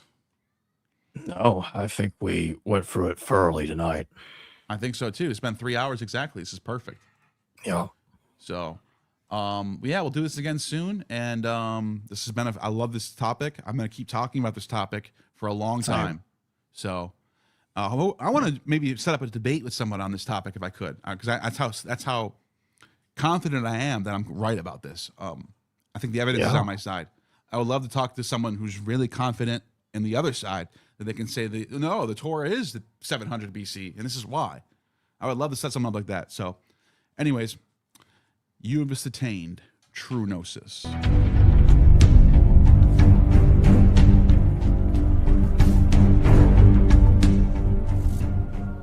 You have just attained true gnosis. The demiurge has no power over